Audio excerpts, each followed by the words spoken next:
What's up, y'all? This is your man Drake Mack, and we're doing part 2 of the live watch party for Jonathan Majors and the interview with Good Morning America. I got Danny this in the back right now. We're about to go ahead and get this thing started.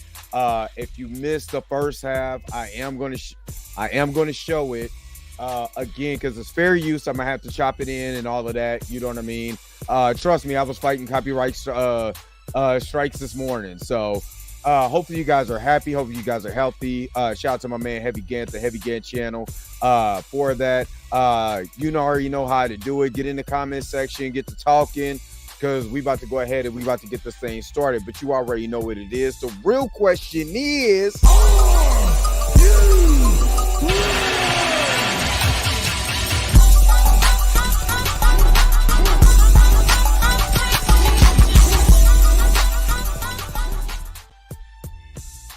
all right, let me go ahead and drop this music.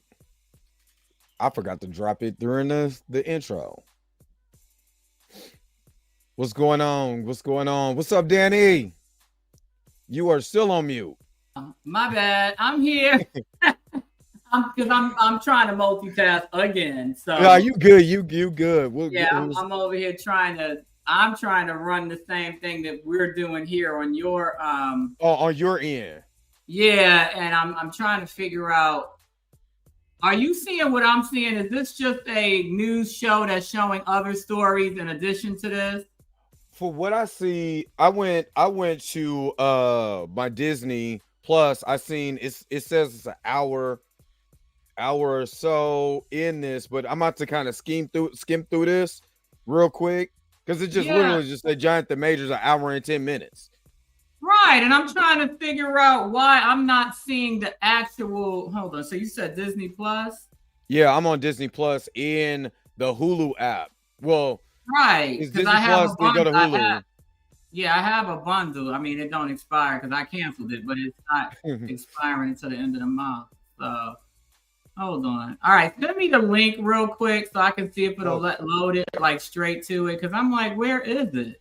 Well, it's it's through the app. So what I'm gonna do is, hold on, I'm gonna bring up, log my Disney Plus. If I can just find it. What is the title? It's that it's called, just say good. It's literally it's Good Morning America from this morning, and it just has. So what about the one that's airing tonight at 7?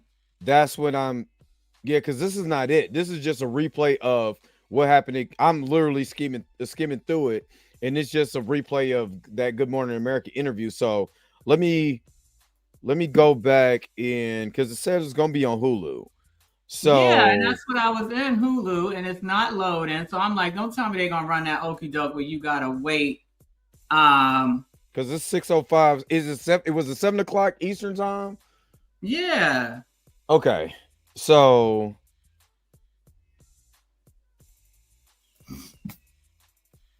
because I'm trying to figure out, because ABC News Prime. Hold on, let me stop sharing.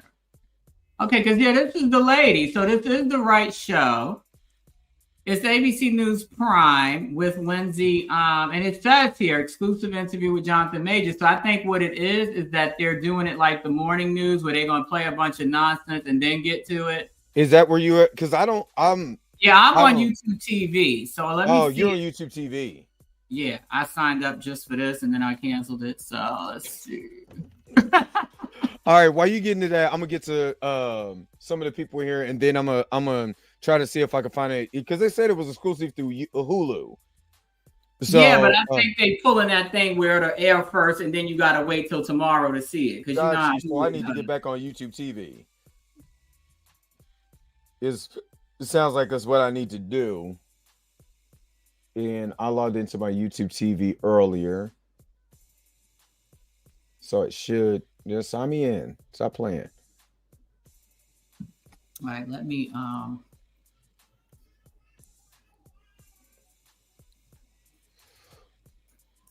What up, chill? So let me get to some of the people. Okay, so it's a lot of people in here. Just real quick. Dialing, what's up? Tommy, What's going on? Or Tommy, I believe. Presetta, what's going on? Wonder Woman, what's up? Wonder Woman. Selena, what up? Michael Parker, salute. Professor Film Fam, what is up? Sheep Animation, what's happening? Aisha, we're not saying no, we not. No, we not. I got my little funky 3 hours of sleep. We not doing that. I need some more. Hi Torin, what's going on? James Bifford, what's up? Nija, what's going on? Dariana, what's going on? What up?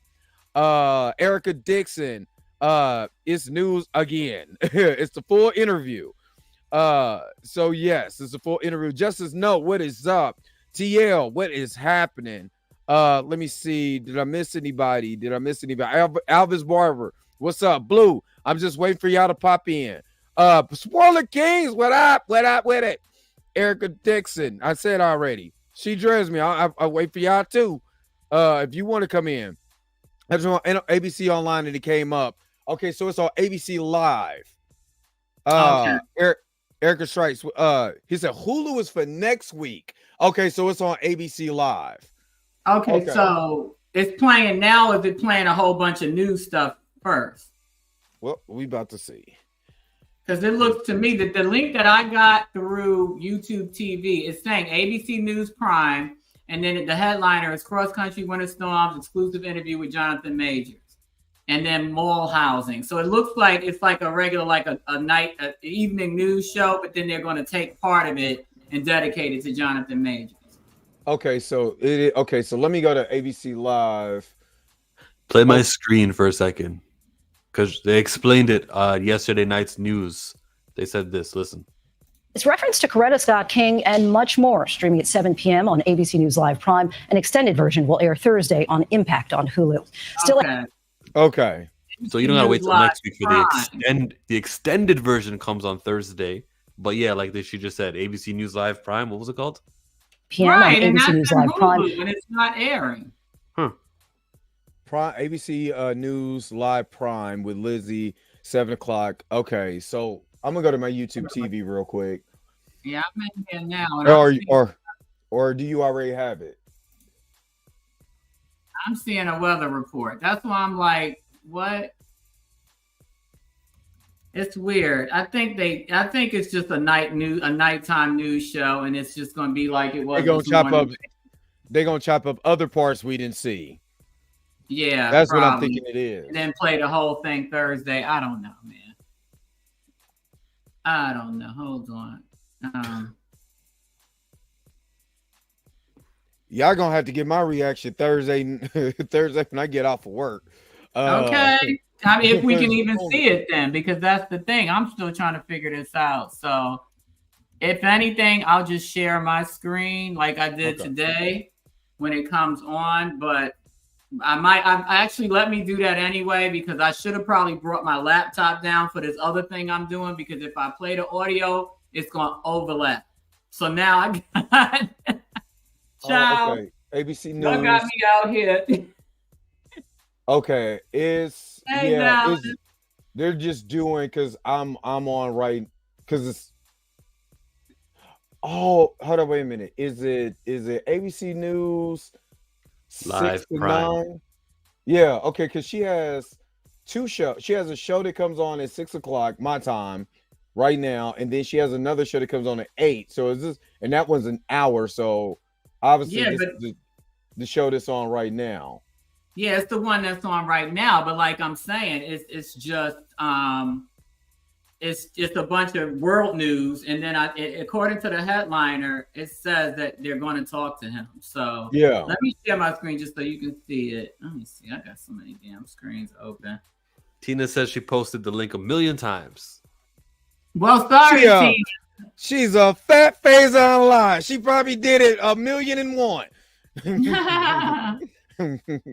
All right. So yeah, that's exactly what I'm on right now. Yeah, that's what I'm seeing. And I'm seeing it on Hulu, I'm seeing it on YouTube, I'm seeing it on ABC. So it's all the same stream.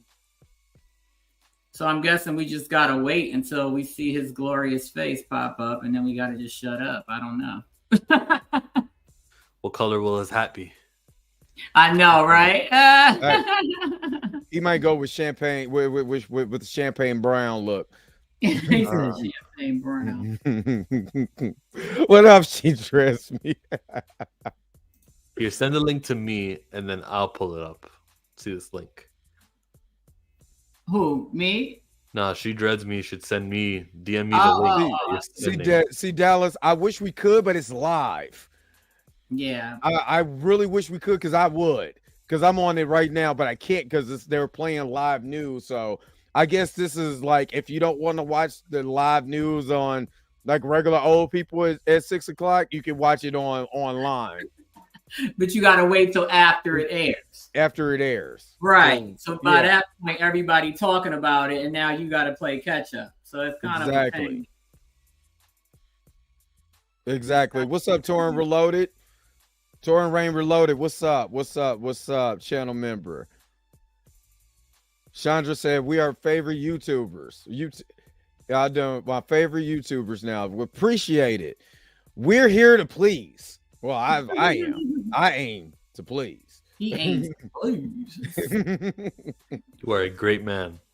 I am. I'm a great man. And I need y'all to understand that I need my woman to be more like Jackie Onassis. I need her to be more like Betty White. Do y'all get that? That's what I need. Jackie Onassis. Exactly. Every I need all the women in the chat to understand you need to be more like Jackie Onassis. You know what I mean? What is another great white woman out here? I need y'all to be that. Yeah, exactly. Yeah, who's another great? Jill Biden. I need y'all Jill Biden. I need y'all to be like Barbara Bush. I need y'all to be like Nancy. I don't like what Jill Biden said to LSU last March. She was being a great woman. She was on code. She was following the script. Right. I just need y'all to follow the script. Stick to the script. That's all we ask. My man Marcus already, man, you this is my guy, man. Thank you so very much for the $5 super chat, man. I every time Marcus come in, man, I appreciate you, dog. So you already know I got you, bro. You already know.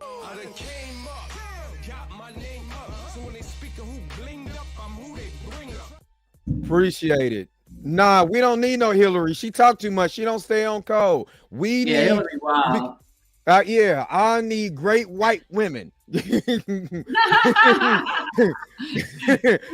white right. You know what I'm saying? Y'all tearing my guy up. You know what I'm saying? Because he made, so I got an analogy for y'all. You know what I mean?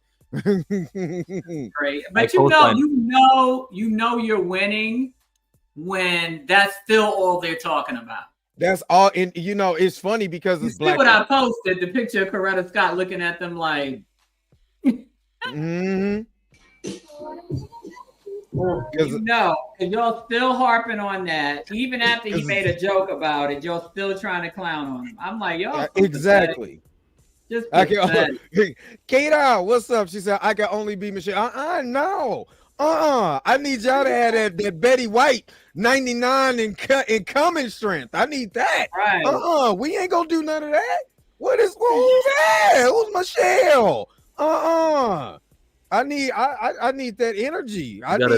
You need to be the Bo Peep to his Woody. Right. Hey everyone, how you guys doing? What's going on? You good, bro? Yeah, just went and got my breakfast. It's my first food for the day. Oh shoot! I forgot how far ahead you are. Mm-hmm. Yeah, I said Betty White to say. No, it's midnight, so I'm just gonna eat this and just go. I was like, wait a minute, breakfast? No, it's because it's literally my first meal of the day. I haven't had anything to eat all day. Okay, so they did bring it up. They're playing it. Wait, are they doing this? The extended part? No. So look, check this out. Mm-hmm. This is what they're doing. They're doing exactly what they did this morning. Okay. Yeah, so they're giving us little snippets. Yeah. Let me take this. Let me hurry up and take this off because I've been fighting them this morning. The copyright police. Oh, they got you? Yeah, they got me. And then I had to fight. You were talking through it? I literally, as soon as it came up, I went. It came up after the stream. I fought it. An hour later, it was done. They wiped it off. You know what I mean? I put his commentary, but YouTube is still, you know, limited in my ads. So, yay! I'm getting a lot of that, and I asked people. Just for Jonathan. I think it's playing. You want to share it? No, it's the same thing I just showed. It's literally. You're not gonna show it. It's not. They're not gonna show it. They're ramping their audience up who didn't get up this morning for yeah. And like I believe it's the same thing, just because it looks like the same clip there was for this morning. Yes, Erica Dixon. I need my black queen to be on that Betty White. You know what I mean? And I ain't talking about the powdered version. I need y'all to. That's funny. Yeah, we said, Betsy Ross. Betsy. What's the what was I know who you're thinking about as well. Lieutenant Ross, in it. General Ross daughter. No, I was thinking of what's the Betty Ford. I need y'all on the Betty Ford. Stop playing with me. Yeah. She was a drunk too. Remember, she created the Betty Ford Clinic. So you gotta watch her. Yep. All right, so what I'm gonna do is, because on this other one that I'm on, they gotta see it. So I'm gonna mute me. I'm gonna stay on yours, but I'm gonna mute my mic, and then so they can hear. You know what I mean? Okay, so this is different. Okay, this one looks different. Hold on. So you want me to unmute it then? Well, I'm gonna unmute this one, and then you're good. In jail after a conviction on misdemeanor reckless assault and harassment in connection with an altercation involving his then girlfriend. He sat down exclusively with me for his first interview since his arrest, discussing the relationship at the center of the trial, the role that he says race played, and why he didn't take the stand. Again, this sounds like what we heard this morning. Why did you decide you wanted to talk now? The way, have you seen the new Guardian article? A lot has happened. No, I haven't seen that one. In my personal life, articles are coming in thick and fast now. Okay. In the culture, and conversely, the impact of this is about responsibility and coming forward and being brave and giving my Dylan, this is what story. This was in an played ABC this morning. News exclusive, actor Jonathan Majors sat down with me in his first interview since a jury handed down a guilty And if we verdict talk for through it, reckless that's the reason why harassment, for a misdemeanor, copyright and a reasons. violation of harassment in the second degree. You know, I haven't seen my daughter in a long time. Okay, they switched it up. You know, and so it is extended this situation. It all has to do with this situation, and she needs to see this. And this is the different. hard things need to be done, but it's been hard. You know, everything's kind of gone away. The 34-year-old actor was a rising star.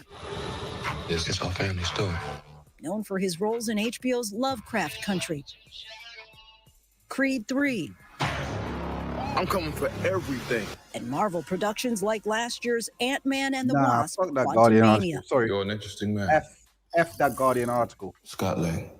And it was Yeah, on I that bet. movie set back in 2021 where he Looking met homeless. British dancer Grace Jabbari.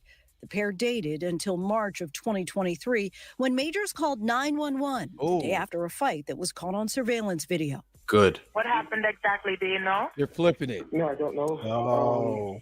But she's unconscious. She's my ex-partner. Broke up. I came back. She's my ex-partner. That has to be highlighted.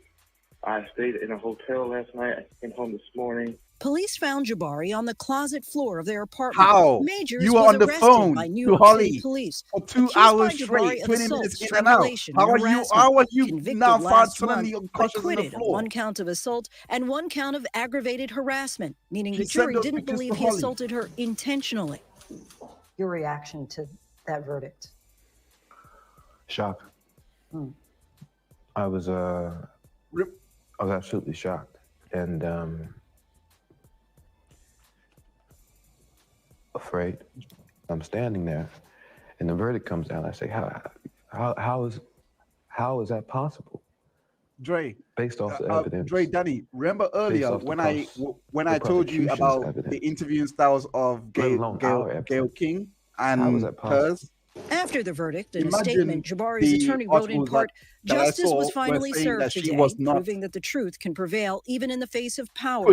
Grace did not choose to be in this situation. Grace has been publicly attacked as a result of her courage to testify to the truth, but her unwavering resolve to see this case through to the end was born out of her desire to give other survivors similar courage when justice required. Shut the fuck up. The prosecution has described your relationship with Grace Jabbari. Sorry. I've never seen a survivor run down. How would you describe that 2-year relationship? I loved Grace. Our relationship was, it was not healthy, you know, and that began to reveal itself over time, but there was no abuse. In court, Jabbari claimed she sustained head injuries, but never said how she received them. Entered into evidence these partially redacted text messages from September of 2022. Majors writes, "It's just fake. And I fear you have no perspective of what could happen if you go to the hospital. They will ask you questions. And as I don't think you actually protect us, it could lead to an investigation, even if you do lie and they suspect something." Jabbari responds in part, "I will tell the doctor I bumped my head. If I go, I'm going to give it one more day, but I can't sleep and I need some stronger painkillers. That's all. Why would I want to tell them what really happened when it's clear I want to be with you?" Again, remember. I don't know what happened. Listen. I don't know what injuries you're talking about. The July incident, 2022, where she says you started throwing things, including a candle. Tell us what happened there. You know, we were in an argument. I was on the other side of the room, away from her, as I think she testified. And by my bedside table, I did a sweep, and I knocked over my candles. I completely lost my temper in that moment and threw it all on the ground. We saw this part. But she also said, is that afterwards I wept and cried in the corner and said I was sorry and this. And I was, and I am. The prosecution said you allegedly wrote, "I'm a monster, a horrible man, not capable of love. I'm glad they're covering killing this. myself soon. I've already put things in motion." That's why the article was so mad. I've been diagnosed with she didn't push back. I'm like, yes, she is. And I'm taking the steps needed to alleviate, you know, some of those symptoms, ideations of removing myself from situations permanently is a thought that I've had, since I was a kid. It all came to a head in March of last year when Jabbari and Majors got into a fight, much of it captured on surveillance video and used as evidence in the trial. Jabbari testified that it all began when Majors received a text from another woman. He says it read, "Oh, how I wish to be kissing you." So let's go back to March 25th for a moment. You and then girlfriend Grace Jabbari are in the backseat of a chauffeured car. They're playing the whole timeline now, y'all. From another woman. Things seem to spiral from there. Yeah. What happened next? Yeah, the text from another woman. Again, I said at the beginning, you know, I did that. I cop to it. I show her, right? It's in my hand. So he showed her. She grabs it. We scuffle for the phone. I pull the phone back. I receive my injuries. I open the door. I step out. She comes. Then one of the biggest mistakes of my life. I pick her up. I put her back in the car. He is taking accountability. Trying to get away from How would you? As the video shows, you know, everything calms. We get out. We walk across the street. I escort her across the street. The moment we get across the street, she grabs me. She goes for the phone. I get free of her and I run. For blocks? Yeah, for blocks. Surveillance video also shows Jabbari talking to three strangers. She testified they offered to get her home. One of the bystanders can be seen speaking to Majors, who gestures for Jabbari to get back into the car. He eventually leaves without her and goes to a hotel for the night. Jabbari leaves with the bystanders. She says inside the car, You hit her in the face, twist her arm behind her back, fracture her middle finger. Yeah. That did not happen. What happened? Yeah. She We saw by the video. I held the phone. I pulled the phone back. She came on top of me, squeezed my face, slapped me. That's all I remember. So she ends up with a 1-inch cut behind her ear. Laceration, yes, ma'am. Fractured finger. Yeah. How did those injuries come about? I wish to God I knew. Oh my God. That would give clarity. That would give me some type of peace about it. But you're confident you didn't. I have no question. What's interesting about the jury's verdict, it's so nuanced because they're saying you didn't intend to injure her. Right. But the result of your recklessness injured her. Right. Were you reckless? I was reckless with her heart. Not with her body. Not with her body. But never hit a woman. Never hit a woman. My hands have never struck a woman. Ever. When the actual testimony came, the driver said, she did everything, meaning Grace. Facts. Yes. Facts. Majors claims Exactly Jabbari as he attacked said, him, like, ripping his coat, scratching his Everything he face said and is so arm. believable. These are It's photos he literally says what are of his happened because injuries, what but were Grace deemed talked about inadmissible and in court. that could not have injuries happened were, based on the video. I It's scratched on my impossible to have hand, happened. You know, from clawing for the phone. And I had a gash on my, at the time I had a beard. Under my beard, I had essentially a fingernail scratch on my I guess my cheek from pressure, you know. You chose not to take the witness stand. Why? Yes, ma'am. Yeah. The driver. You thought that was compelling enough. Yes. Well, That was yes to basically. that. You know, she was doing everything, he was doing nothing. Well, that's what I was going to say.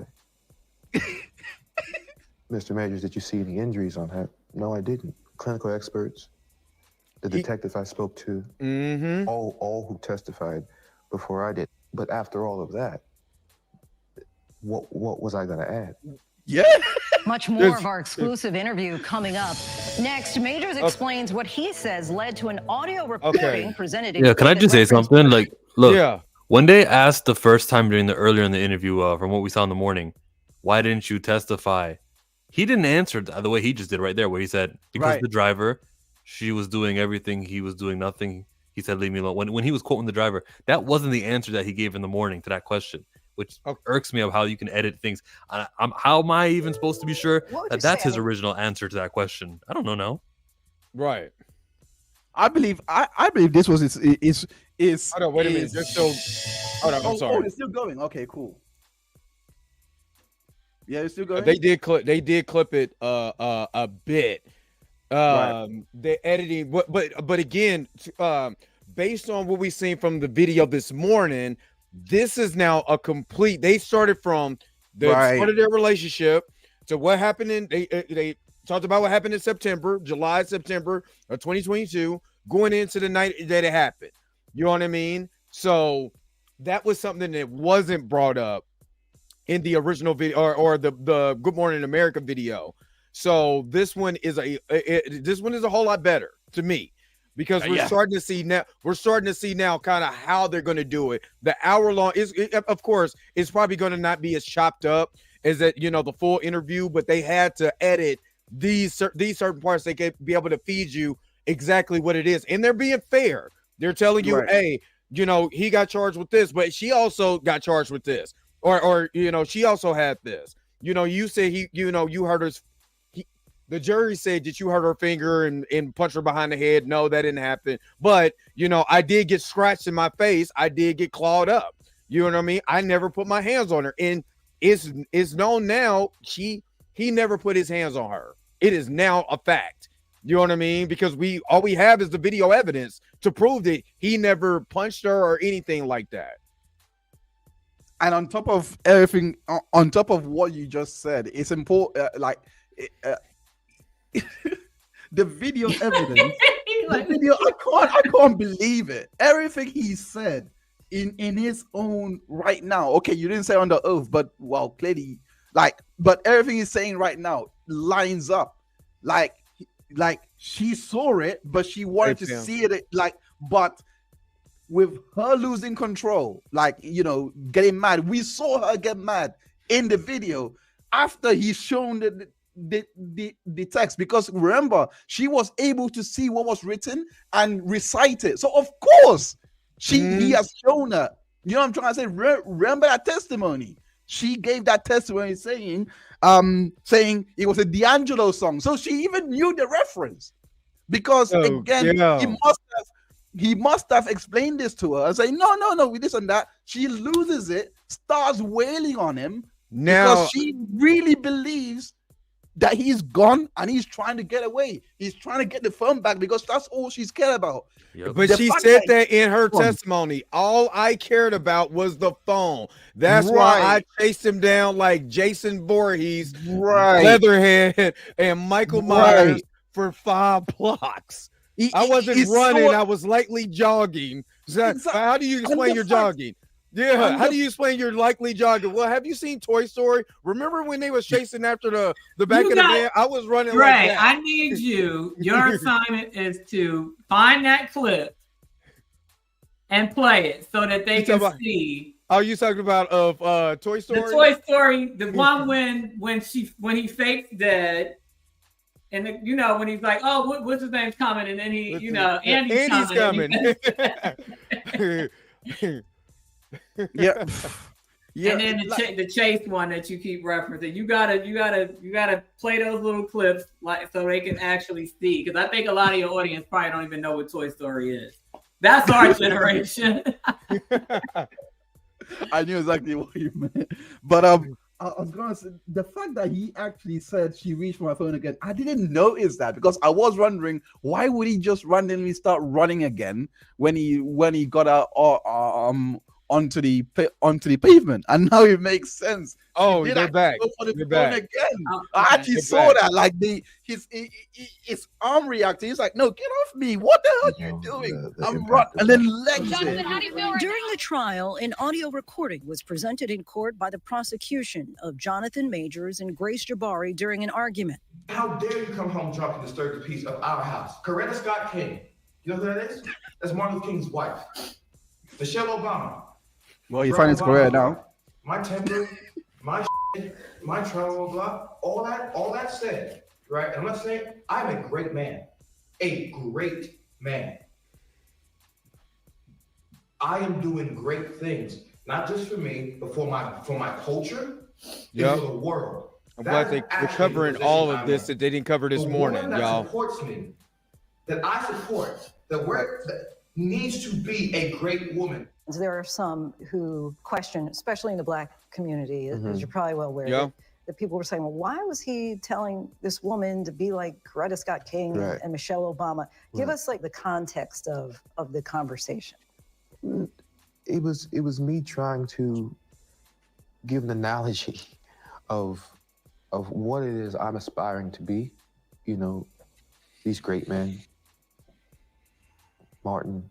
In the Black community is killing them for that. And trying to give a reference point to that. Black women. I was attempting, and I did a terrible job at it, apparently. I was attempting to motivate, to enlighten, to give perspective as into what it is I was hoping to get out of the relationship.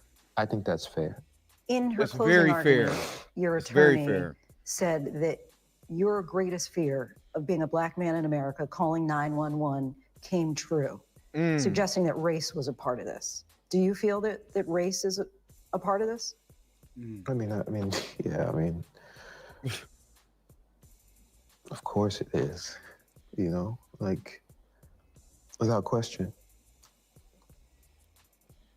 I mean, that quote unquote guilty verdict, you know, well, guilty verdict, no quote unquote, you know, like, you might as well put that on my birth certificate. You think a white man facing the same allegations would have been arrested, charged, convicted? I'll take it further.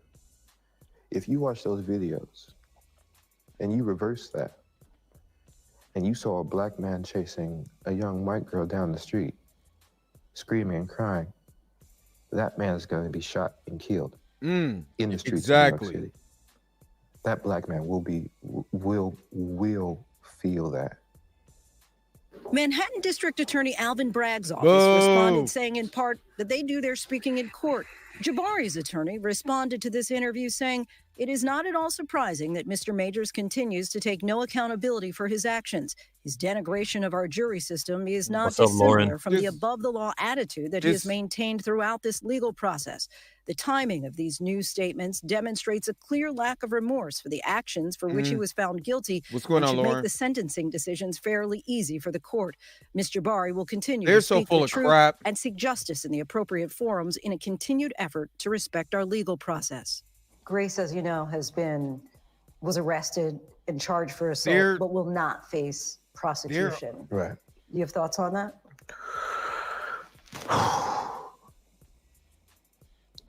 That's hurtful. That's really hurtful. And why is it hurtful? Because I see what he's doing. Again, I know what happened. Movies don't matter. Work don't matter. Exactly. Yale education doesn't matter. In that moment, what I felt was, oh, I'm nothing. Throughout the trial, Major's girlfriend, actress Megan Good, was right by his side. She was also present for our conversation. You've mentioned Megan a few times. Yeah. We've seen her right by your side, going in and out of court throughout the whole trial. Yeah. How would you describe your relationship?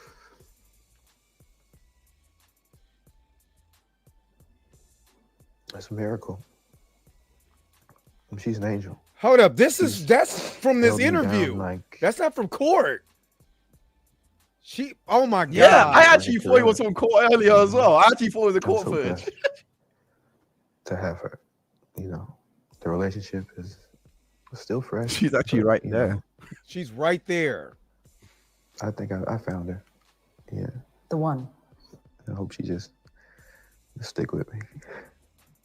Major's career as a rising so he Hollywood didn't actually actor say she's my is now Coletta? in limbo. Future appearances playing he did Kang say the that. Conqueror in the Marvel he did? Cinematic Universe have been scrapped. You hear the I verdict didn't hear. I just the same day Marvel drops you. Your reaction? Same hour. Same half hour, I think. It's like the world stopped. It's like you work so hard for things. And then, it's done, And in that same breath, I thought, man, that was cool. How so? I was a supervillain, and I got to play multiple characters, with a group of people that really cared nothing about anything else except making really cool movies and giving their actors. This is his plea to get back to Marvel, to me. Tell those stories. And I'm so proud of it. You think you'll ever work in Hollywood again? Yeah, I do. I pray I do. But it's God's plan and God's timing.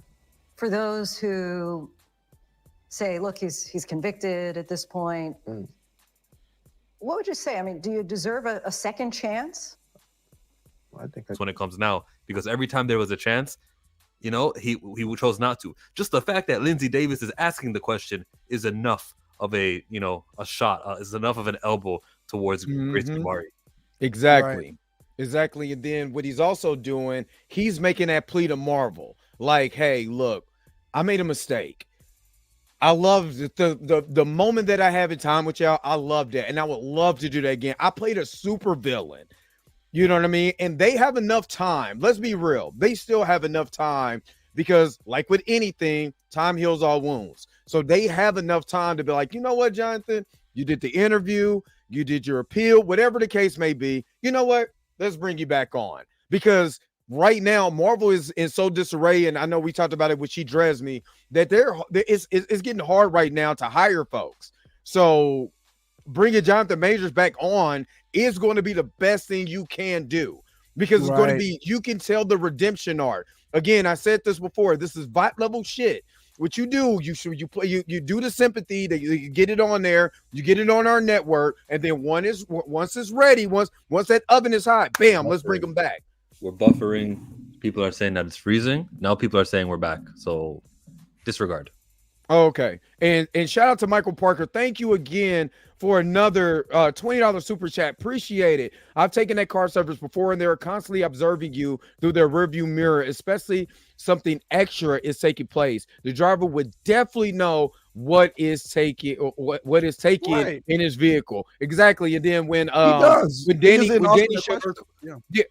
showed her Cadillac Escalade, I'm like, there's no way in hell you're missing anything with two captain chairs, because there's no seat in the middle. So you know exactly what there's an ass kicking that's going on in the back. There's no way you can miss that.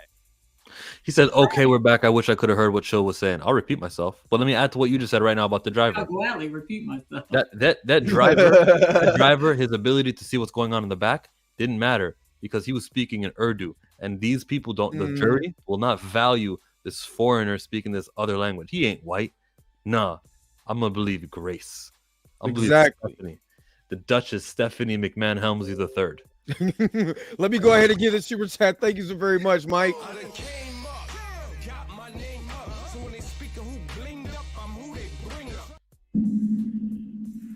All right. And then also, I got this for you, because y'all trolls, y'all doing it again. So if you see a troll, point them out so we can go ahead and knock them out. Oh, man, I'm your punk ass.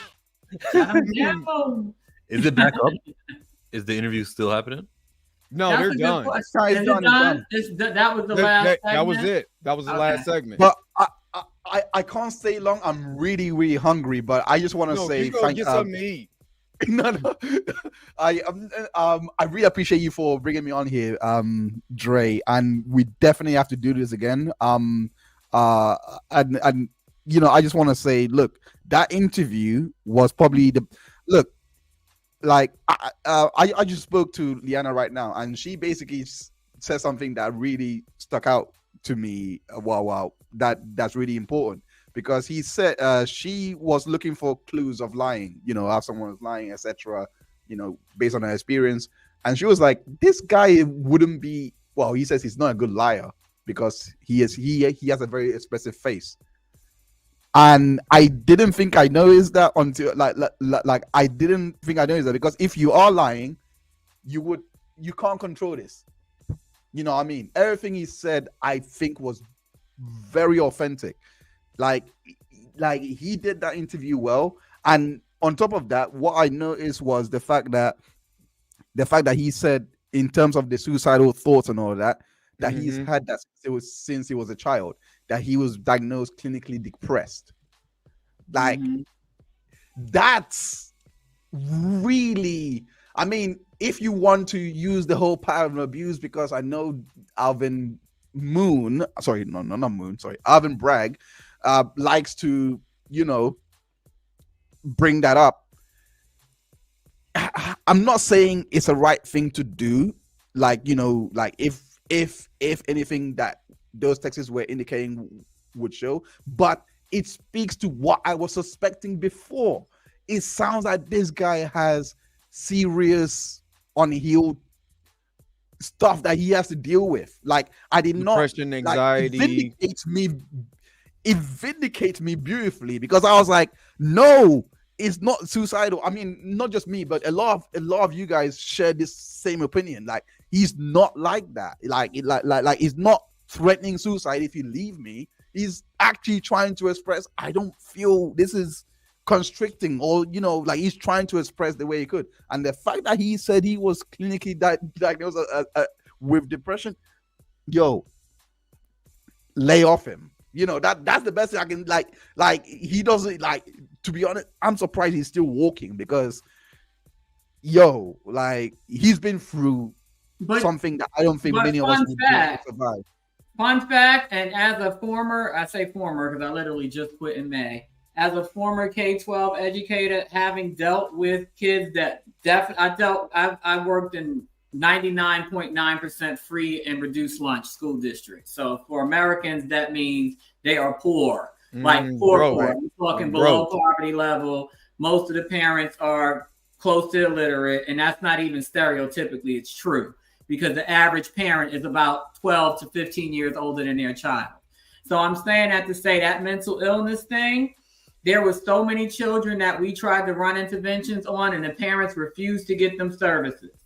And that's big in the Black community. And that's big in the Black community. We had a student that we thought had a hearing problem, and the mother refused to get her help. I've had students that couldn't see. We gave out free vision vouchers, and the teachers, the parents would not take them even with the vouchers. And I'm saying that to say kudos to his mom. I don't know if you know, but his mom is a mental health professional.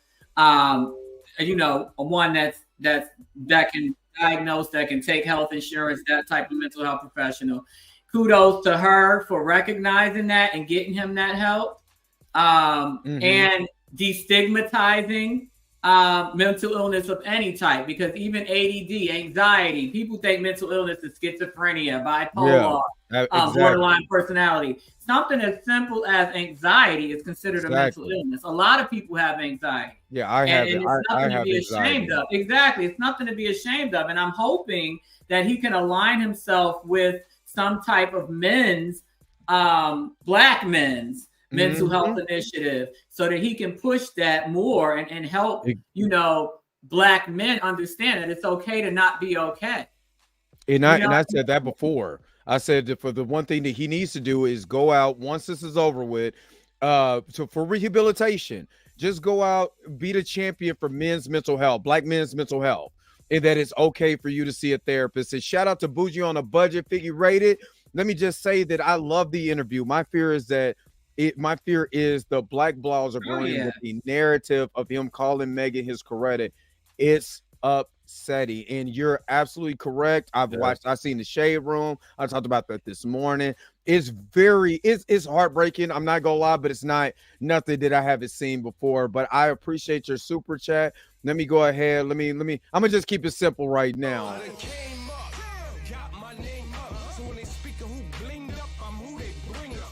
So Robin. I love your videos, but thank you so much again. I'm gonna have to run again. Chillmonger. Make sure you keep it chilling, Mike. Wait. Oh, there it is. Yeah. And Dre. I don't know. I get worse when you cry. I'm like a little kid doing the dance and can't do it right. And Danny, she muted. Oh, she's muted, but she can see me. She can see me. Wait, wrong way. I'm going this way. Right. So let me say the part. Yeah, she's muted still. When things were buffering, what I was saying was I see what Jonathan's doing. He's looking at her. Instead of blaming her for anything, all the questions are enough. So, hey, when she wasn't even charged, and after her charges, she wasn't even prosecuted, how did you feel? Anyone who wants to get Jonathan Majors on victim blaming would use that moment. He knows not to. Instead, he just said, yeah, it made me. It was like, I could go to Yale University, no matter how high. None of it mattered. Because he brought her back to himself, instead of saying how Stephanie is nothing but a liar and she's definitely got a phone call deal to come over from England to testify. That's why, instead of saying all that stuff, because we know it, it was enough for Lindsay Davis to ask the question and we leave it there. Likewise, she did it again with the Marvel situation where she said Marvel fired you, and instead of being like F Marvel, that was unfair, look about Jeremy Renner, instead he was like, you know what, it was in the same half hour. So when he does that, he's like talking about something else instead of talking about how bad Marvel is. He's not trying to throw shots. This isn't that interview. Exactly. While it was playing, I didn't want to talk over anyone, so I just said I know what he's doing, and yeah, that's what he's doing is not becoming Cat Williams on Shannon Sharp. He wasn't doing that. Exactly. Just throwing, and because again, he's being set up. Honestly, this interview looks like you're absolutely being set up to get back into Marvel. In Disney's good grace. So how can I approach it? What is the best way for me to approach it? And plus, your lawyer, your manager, your PR, your new PR team that you haven't told anybody about is right there telling you, okay, this is what you need to say. This is what you don't say. This is how I want you to approach it here. Because if we do, be able to get a little leverage of getting you back into Marvel, getting Magazine Dreams dropped, through Hulu. I mean, right? Instead of people like wanting it to go to Netflix. Hey, we got a platform right now that could be able to play that movie on Hulu. How about we play that movie after this? I see the setup.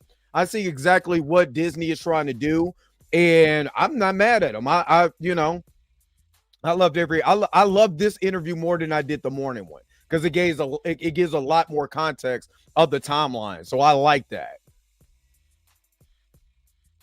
Danny, you're still on mute.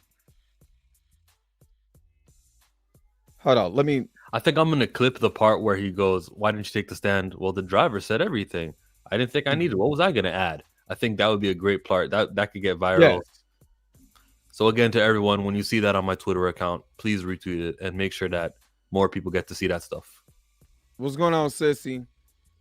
Did y'all ask me a question? I'm sorry, because I didn't know you had to. People was like, "Well, I can't hear Danny." Oh no, I'm sorry. I started talking to somebody. That's why I muted myself, but I'm back. Oh, okay. I'm sorry. Well, I'm gonna answer this question. They did the same thing with James Gunn. James Gunn got fired because a lot of, let's say, leftists did not like his old tweets from like 10 years prior. They subsequently fired him. But what happened in this stance was the whole crew of Guardians of the Galaxy was like, nope, we want him back or I'm not doing this movie. Dave Bautista was very vocal about that, and they eventually hired him back. So there you go. That's funny. So yeah. So what did you think, Danielle, about this version of the interview? I think this was a lot more detailed. And it pieced, because they showed us chopped up pieces of it, and I'm like, well, why is she asking him that? But now it's in context because it makes sense why she asked him about. They put the pieces together. They were just showing sound bites this morning. Like I said, I have no complaints. The only thing that initially rubbed me weird, but then Dr. Hines kind of reeled me back in and it made more sense, was when he paused before answering if he knew how she got hurt. But then Dr. Hines, it made sense because it's like, if you answer too quickly, you're going to sound like, so pause, think about it, envision, okay, what went down that maybe, okay, yeah, I can't figure it out. I'm thinking in my head and I can't figure it out. So other than that, I think it was flawless. He was not groveling. He's not pandering to the Me Too maniacs. And I love that. I was definitely afraid that they were going to have him basically like with a hand up his ass like a puppet, just saying what he thinks they want to hear. And you think there was two versions of this interview? They looked at how well the Monday version went, the morning version went, and then they're like, okay, in the second half, we will show clips of him running out. He'll narrate how he walked out to the sidewalk. He'll narrate how she was still coming after him. We'll show more clips of running. I think there really was like, if they read it the wrong way in the morning, because that was very objective. And then this one was more so like, let's rehabilitate Jonathan. Let's show him talking nicely. Maybe not two versions. I think that they soundbited the first one just to check the temperature of the room. So let's throw out some sound bites on stuff that everybody's been talking about, see how they respond to it. And then based on the response, we'll do the extended version with context. You know what I mean? And if you look at the YouTube comments of the video from the morning, it's quite positive. I was going to do a YouTube video about that, but I won't because I'm here. But I was gonna. Hey, the monetization on my video I just posted earlier today it's not there. No one's seeing ads, and it's crazy. You got the yellow. Yeah, but sometimes the yellow didn't matter. Now it matters. Like I don't get anything. Everything that we put out, I've noticed is anything I've been putting out for Jonathan Majors, I got to fight for now. You know what I mean? And I'm starting to think there's some powers that be that don't like that. You know what I mean? Mm-hmm. So. For me, this particular interview, what I I'm gonna tell you what I really liked. I liked the fact that they went through a whole entire timeline from the beginning of how you met her to how did we get here. He took responsibility. When I was on TMZ today, they were saying, why would his lawyer, you know, Harvey's a lawyer. So he was like, there's no way in hell that I would have had him, come up, say anything until after sentencing. You know what I'm saying? Even though, you know, we know he's going through an appeal now. He said, I wouldn't have had anything. So my counter when I said that was like, well, we need to hear something. He did not take the stand. Mainstream media has ran with their own entire narrative. He gets to tell his side of the story. Right. And we get to hear everything from what he says. So now we got a full context of his version of the story. So we can now say, well, I heard what Grace said on the stand. I hear what Jonathan said, you know, and this is exactly what the timeline that we have. Who sounds more plausible in this? And they didn't even get to the point where, you know, yeah, he went to the hotel. They didn't get to the point where she went drinking with the three friends. They just said about the three friends, but they never got into the point where she went kicking it. You know what I'm saying? She danced all night, didn't show signs of her injury, like what the Business Insider put out. You know, they didn't put any of that. So I believe that's coming in the bigger interview. I believe that that's coming later on when we see it next week. That full entire context is going to be there. So that's what I like. I would say the only thing that I'm not liking, and it has nothing to do with this interview, was that our black publications, and I fight hard for black people. Trust and believe, I really, really do. But our black publications are letting us down. This is the same black publication that had no problem with Martin Luther King on a poster with diamonds in his mouth. Right, in a fade. In a fade, you know, or Coretta Scott King. I've seen somebody Photoshop Coretta Scott King's face on Megan Good's body when she's in a more of a sexier attire. Yeah, I had no problem with that. Because that's what they fought for. They fought for us to be ignorant as hell, disrespectful, irreverent. That's what they fought for. You know, this is exactly why Martin Luther King, Malcolm X, Medgar Evers, that's why they died, so that we could be out here tricking ourselves for these industry heads and making ourselves look like clowns. What's that third name you just said? Who? Medgar Evers. Say it again. Medgar Evers. Oh, Medgar Evers. Medgar Evers.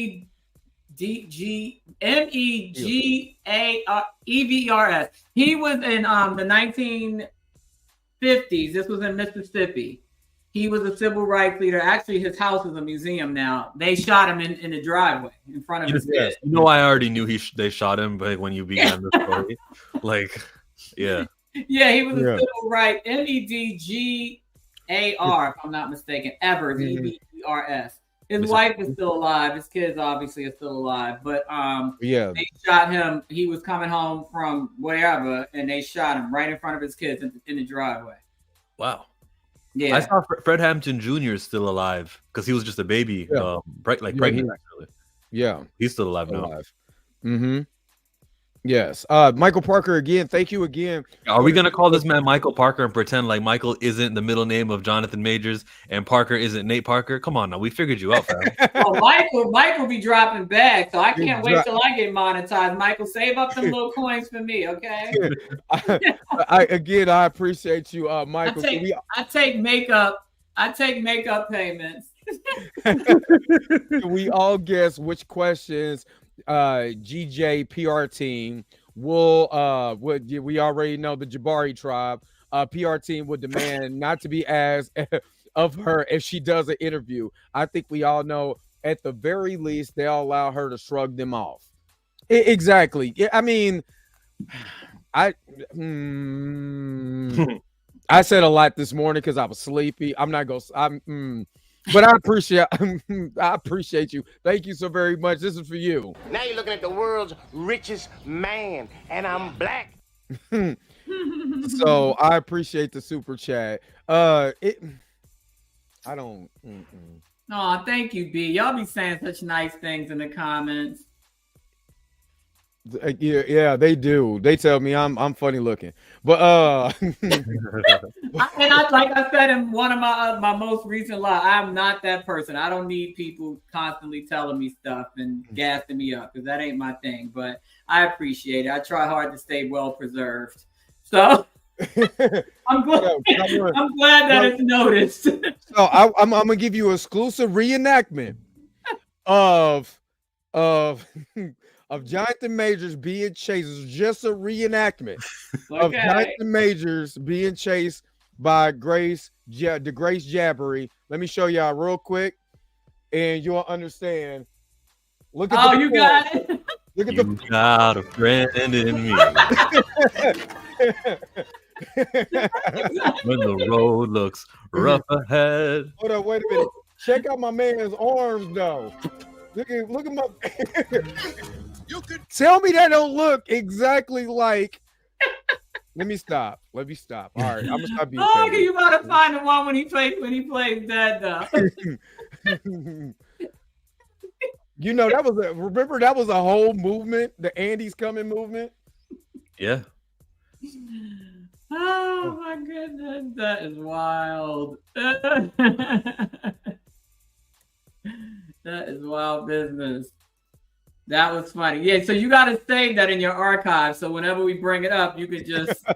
Somebody said do a side by side. So I don't know how good your editing skills are, but I'll ask my daughter to do it because she's really good with video editing and stuff. Child, Dr. Carpy, I know you trying to get me to tell my age. Chillmonger and Dre Mack know. I don't think Chillmonger knows, but Dre Mack knows. And I don't mind telling my age, but I'm good right now because now that I'm feeling cute, I don't need y'all to know because then y'all gonna start finding stuff. They're like, now that I think about it, she does look. When would a Central Park 5 in school? Oh, right. No, so you actually did the math. You did the math on it. Wow. First of all, I said I'm younger than them. You did say that. And in the late 80s, everybody played with everybody. It wasn't a thing like, oh, I'm 14 and you're 10. I can't play with you or whatever. We all played together because we were innocent. Huh? It's like that now. I don't know. Well, if you do that now, you're liable to end up on an R. Kelly case. But exactly. I mean, okay. It was all innocent. We didn't have internet and cell phones and everybody played with everybody. It wasn't oh, why are you playing with that 10-year-old? You a pervert? So. And I'm to a basketball court and you're playing basketball at a hoop. You need to make it 3-on-3. You're gonna pick the 10-year-old if you're right. Same sex, definitely. But like I said, when I was a kid, we didn't have none of that. So it wasn't, nobody thought like this. Now if I saw a 14-year-old playing with my 10-year-old, I'd be like, what you doing? What are you doing? Yo, what is they going know on too much. Here? They see too much and they know too much. And like I said, I taught in those schools and I've had a couple of 12-year-old mamas. So I'm like, they know too much. I'm good. All right, so I got to show you exclusive. This is just a reenactment. Yeah. Let me do some things because y'all gonna get mad at me when I do this. Right. So this is a reenactment of the Grace Jabbari when Jonathan Majors came home. So this is just a reenactment, y'all. None of the actors in here are paid.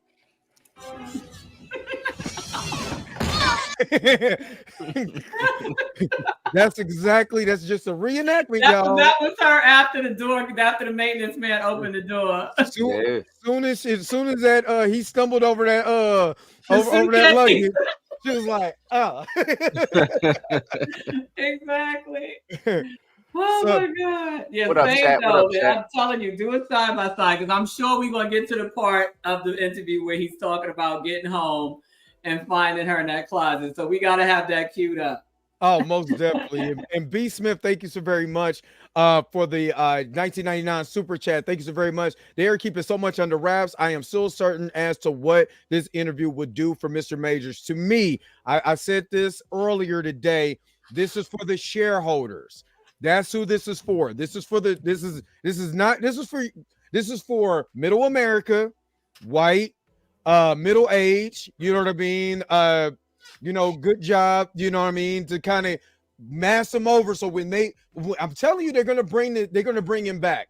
and they're gonna keep Magazine Dreams, and they're probably gonna dump it on Hulu because they didn't get Hulu for nothing.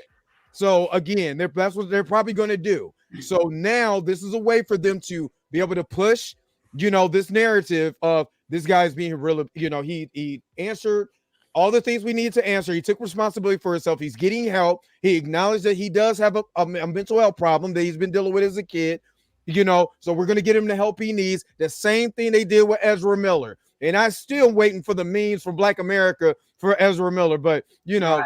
That's that. But thank you so very much. And then we have another super chat that's sitting there. Thank you so very much. Let me go ahead and give you this one. I done came up. Got my name up, so when they speak of who blinged up, I'm who they bring up.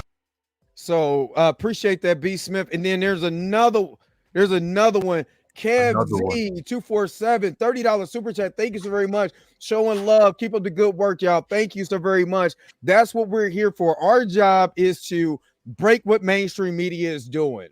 Stay on top of this thing. Give what it's supposed to give, and that means giving the truth. And I'm glad now that Jonathan is telling the truth despite what everybody else is saying. So let me go ahead and give you this. For me? Oh, I can't believe it. Thank you, boy. Oh, you're the best friend.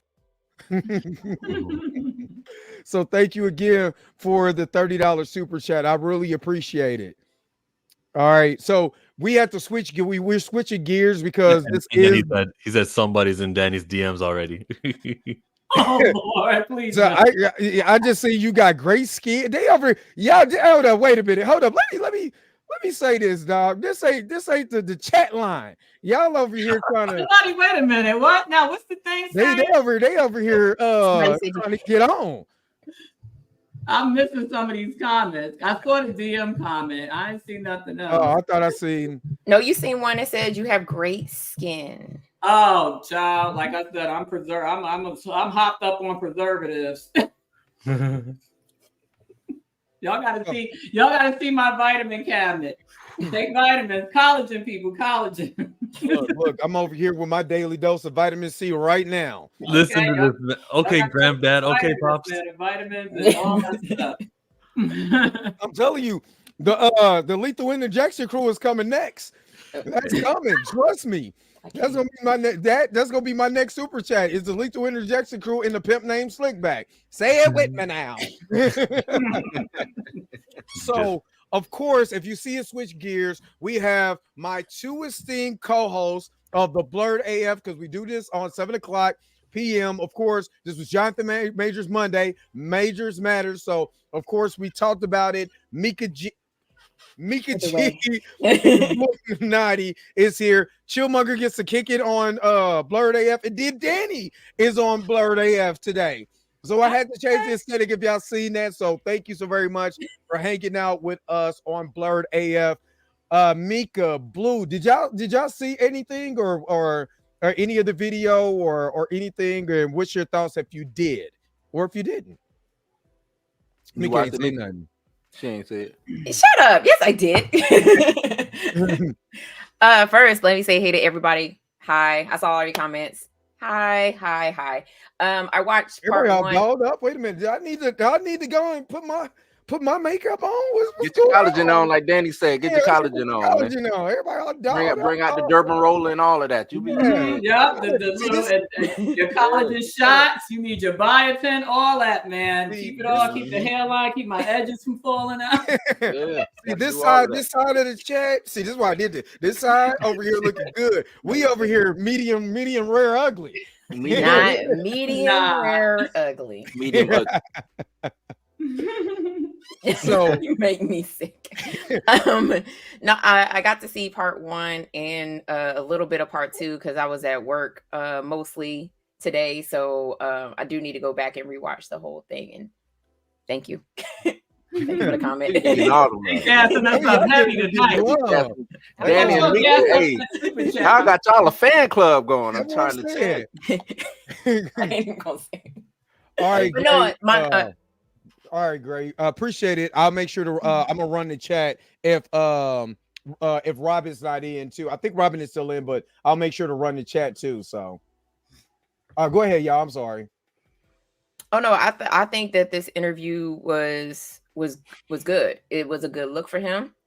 It was the interviewer, she asked all the right questions, but she also alley-ooped him on a lot of questions. So I mean, kudos to her for this, because it could have went left, but it, thank God it didn't. Yeah. What did you think, Blue? I watched it. Well, I was watching it with y'all while I was doing my little run or whatever. Yeah, I agree with Mika. Watching it, because Mika watched the 2 parts that came out this morning, but the whole thing put a lot more things into perspective. And that's not even the whole entire thing yet. Yeah, that was just for the nightly news, right? That played way more stuff than that. Basically, what the 6 minutes that they played this morning. They pimping the hell out of us, though. I tell you that, because they got us. They got my sleep. Locked, they got everything. They got us. Trying to tell you. Yeah, I ain't had no nap today. So Jonathan, I've been up since 6 on no nap. Aisha, I'll make sure Chill comes back. You know what I'm saying? I'll make sure he comes back.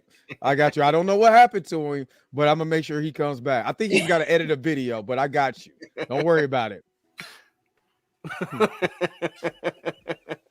What is so full? What is nothing, man? Nothing. I just got the giggles, man.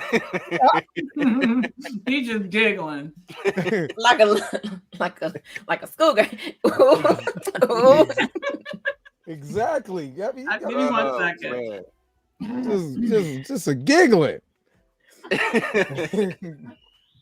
It's the chat, man. That's what it is. I'm just they lighting the chat up. I'm trying to multitask over here, and I'm like, wait a minute.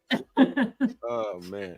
Exactly. But now it was a good interview. To get back on it, man. It was a good interview. Like Mika said, the alley-oops. I appreciate the alley-oops. You know what I'm saying?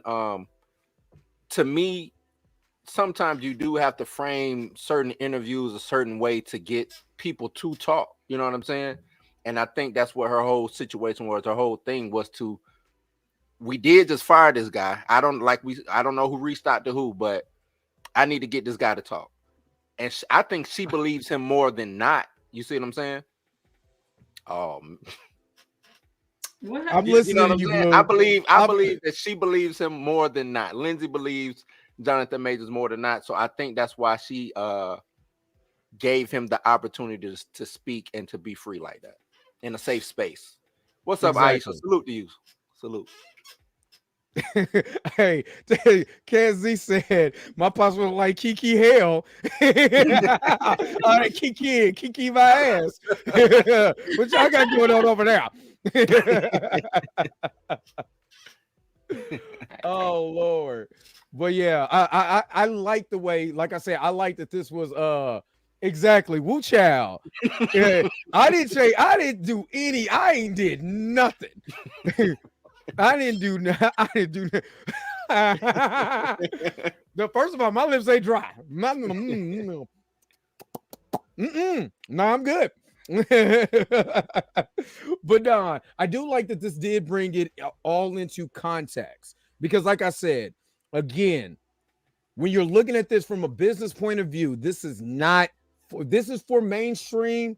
That audience that's going to watch ABC. Your people that's 15 to 25 is not watching ABC. They didn't even know ABC exists. You know what I'm saying? The only time they know ABC exists when it's a game on.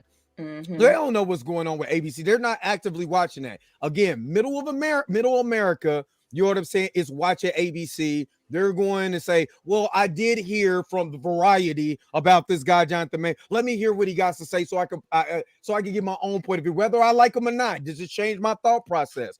Also, again, ABC is owned by Disney. Disney owns Marvel also. So the biggest thing that they have to do is to sell this to the shareholders.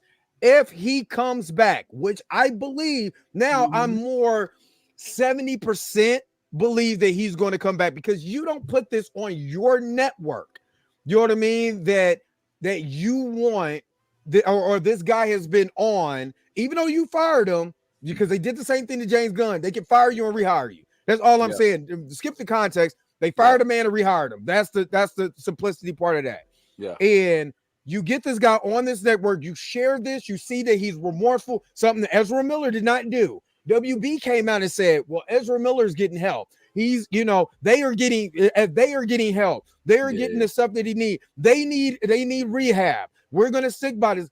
That's what they're doing. Mm-hmm. But right now they got to set that groundwork so when he does come back, all of this a year later be like, "Oh well, remember that interview?" And half of y'all not gonna remember it unless y'all talking about Coretta Scott King and that crap. You know what I mean? So don't even get me started with social media right now. Aggravating shit. That's the only thing y'all took from this. That's all right. That's all you got from this. That's all y'all took from this. They still on Coretta. I'm seeing memes. They put that's because everybody. That's the hot thing to do. They put Coretta they Scott put on Megan Good body, and I'm like, what? Really? That's on a super sexy picture of Megan Good. That's super disrespect. You telling me that a man is saying that I inspire my wife to be like X, and then you like, yeah, you know what? Nah, I feel like he's weird. He's weird for that. So let me go on this rampage of variety because that's the only thing you could do. You can't tell me the man was a victim. You can't say that. The only thing you do is sign language. Same guilt, same insults, guilt, and the need to be right. Because you're going to go on, you're going to be in your Twitter fingers or whatever, talking shit, you know what I'm saying? And then you can't even back up what you're saying because the only thing you can do is shame this man who wants to be better. He's just saying, can I just be better? Yeah. But you want to know something because you know me. I'm going to make it short, though, because I can go on my soapbox and never come off. But what that speaks to, though, and again, it's a generational thing. I really pray that it's not people in our age range that's doing this. I pray that it's a lot of younger trolls, maybe even some non-Black people that are just trying to implant bullshit because they know that we just jump right at it. Mm-hmm. But it speaks really, and it's sad. It's sad because I thought that we as a people, we started embracing relationships and marriage and doing things the right way more in this current time in the 2000s. And it's just so sad that there's so many people that don't have any hope to where they feel like anything that resembles something positive, like a couple that's doing well, that's happy, it's not comfortable for them. That's not a comfortable concept it's not. For them. Or I mean, when we were growing up, that was a flex to find somebody like your mom, right? Oh, yeah, exactly. Like, who you wanted to marry, the woman that raised you, somebody that behaved like your grandmother or your aunt. Those were the Corettas of their time. Right. And just the idea that they don't have that at home, that's him saying something like that is so foreign to them. It's disturbing because it's like, well, who's your mama? Who's your grandmother that him saying something about Coretta Scott King is funny? That's something to aspire to because you really should be having that in your mom or your grandma. Exactly. But and then they don't because grandma is 50, mom is 35, they 20. You know what I'm saying? So it's like great grandma is 64. It's like everybody's like 14 and 15 years older than each other, and they all competing on Instagram, clapping their asses. It's crazy. Tell the truth and shame the devil. Yep. It's crazy, and that's really what it is. I think they just don't see that. They don't see that in their own lives. So when other people talk about it, it's funny, or it's goofy, or it's corny. Yeah. You know? Thank you so very much, Justin Martin, for the $5 super chat on their network and Disney Plus and Hulu. They pushing up out of this. Exactly. But you got to, because again, who are you selling this to? 70%. Let me just tell you this. 70% of people who go watch these Marvel movies are men. A large percentage, about 70, about 5% of those are white middle-aged men. They go watch those movies. You're not selling this to Pookie and Ray Ray. Mm-hmm. What you're selling this to is that middle-aged white man who's going to go back and watch a Marvel movie because they liked Jonathan Major's performance. Because despite how bad, that movie was, people think that movie was, everybody came out and said, wow, Jonathan Majors was amazing. Jonathan Majors was awesome. Jonathan. I can go back and pull up any big YouTuber was like, at that time before the allegation came out that Jonathan Majors was awesome. That's who you're pushing it to. And again, because we do this to ourselves, they're looking at if they're doing it, then we gonna do it too. You know what I mean? So again, thank you so very much for that. I appreciate that. Let me go ahead and hook this up. Now you're looking at the world's richest man, and I'm black. And then I got another super chat for Robin D. Robin D. Breakfast Club clowned him again on him saying Megan Good was his Coretta in this interview. Are y'all surprised? I'm not, but Mika, because me and you talked about this. He was married. Megan Good was married to a Pastor Devin Franklin. Correct. And remember how everybody was like, "Oh, he gonna make her to a first lady." She ain't. This is the detriment to us because they was clowning her. She's over here found a man. You know what I'm saying? That love the Lord is what I guess what you're supposed to do, or this is what you inspire to do. Love the Lord, good dude in church. You know what I'm saying? Doing the right things, and they clowned her for that. Then eventually she couldn't even take the pressure no more. You know what I'm saying? And she couldn't be what he wanted because of her public life. And ever since she got with Jonathan Majors, they've been clowning her for that. You know what I'm saying? It's like, what are we doing? Yeah, it's like, what are we doing? Do we talk about uplifting black people? Or do we talk about what we need to do in the community? Or are we sitting here waiting for the next joke to come in? Healthy families. She married the pastor. I don't remember her ever being problematic. I don't remember. I don't remember. So when I heard she married the pastor, I was like, oh, okay, cool. Because I don't remember her being a video vixen or acting skanky. So I'm like, okay, this makes sense. Good luck, you know? And he's a 7-day Adventist, so they extra strict. Right. She damn sure ain't have no light from sundown on Friday till sun Exactly. She's observing that Sabbath. She wasn't going nowhere. So I'm like, you know, it's not that, I didn't say nothing of it. So I'm like, why are they bothering her? And I remember her going on Wendy Williams having to qualify that, having to tell people she's been saved since she was 12. Yeah. Like, that's nobody's business. Like, worry about your own situation. You know what it is, though, Danny? Dysfunction being so normalized that we can't deal with anything that's normal.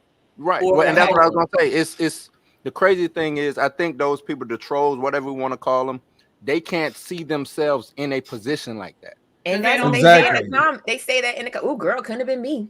Yeah, could have been me. Exactly. No, I'm talking about the positive, you know what I'm saying? Being a first lady, being that's what I'm saying. Like in their mind, like they're calling, like if the comments that I've seen today was Megan need to she need to get out. She need to run. This dude is crazy. Exactly. All because he wants her to be a good woman. You know what I'm saying? Right. Like this is what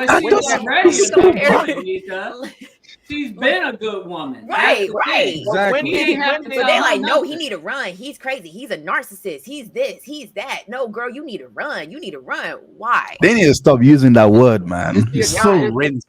It's more rinsed than my laundry.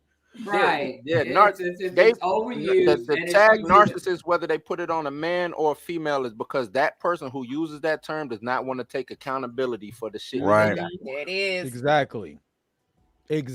And I think that is a problem that I'm having. We tell black women, and I'm just saying social media let me say it like this. Social media tells black women, first of all, you don't need no man. Niggas ain't shit. I'm gonna just keep it real. That's what we tell them. And then you get with a good man, be like, it couldn't be me because you can't go out there and do what you want to do. He got you in the church. He got you this. He got you changing your life. Nah, girl, you need to be independent. And then when said man leaves her, I told you the cycle continues. He was a narcissist, girl. Right. What do we really? It's like you got to ask yourself, what do we really want? If Jonathan, this is what pisses me off, man. Jonathan Majors was unproblematic before this. It still is problematic. It still is. It still is. The man say to himself, "What do you want the man to?" I mean, when Tyrese came out, it was like, look what my wife was doing to me. Y'all was clowning and was like, what do y'all want? What more do y'all want from me? But then he comes out and says, Look what my wife did. Now y'all got sympathy, which I didn't have no Right. sympathy when I was going through my depressionary state. This is what Jonathan Majors was going through. I'm going through depression. I'm going through anxiety. All this weight is on my shoulders. And damn it, sometimes it's hard for me to hold it. So sometimes I feel like I maybe want to take myself out because exactly what I'm going through, I'm tired sometimes to try to live up to what, even my own expectations. So I need somebody who's going to reinsure me. He went and found somebody to reinsure him. And y'all clowning him for that? Man, get the fuck out of here with that. Then you got the Hollywood, you got to live up to the standards of Hollywood. You know what I'm saying? Let alone trying to do right by the black community or do right, but you know what I'm saying? Like that's a lot of pressure, man. Exactly. If Robin Williams does come to mind, you know what I mean? Yeah. Robin Williams does come to mind because you see this guy who is very happy and all of that, don't know what is going on in his private life. What if let's say for instance they would have threw the book at this guy? I mean, it's Mr. Beaner, but they would have threw the book at this guy. And then you get the next report that he done deleted himself. You know what I'm saying? The very next day afterwards. You know what I'm saying? Or he goes crazy and really harms somebody. You know what I'm saying? Y'all don't really. We have to get the fact that mental health is real. And especially that's why with great power comes great responsibility, because you have to keep your mind as fresh as your body and your heart. But y'all don't want to hear that. Y'all just seeing these celebrities and they go on trips and everything is all good. The guy that was when he was dancing on Ellen, what happened to him? Yup, sure did. Come on now, put it in perspective, y'all. Yep. I'm sorry, I get on my horse. But no, I mean, but this discussion needs to be had, because okay, yeah, we're here for Jonathan Majors, but again, we all agree that it's about the big picture. His convictions were about the big picture and the common man. Now that he's confirmed that yes, I do suffer from some degree of mental illness. That's something that needs to be discussed. And I don't even think we're off topic. It's something that needs to be discussed in our communities. Facts. Because we laugh and key about it, but these kids are like I said it before, they're going to be the cause of the apocalypse if we don't get them reined in.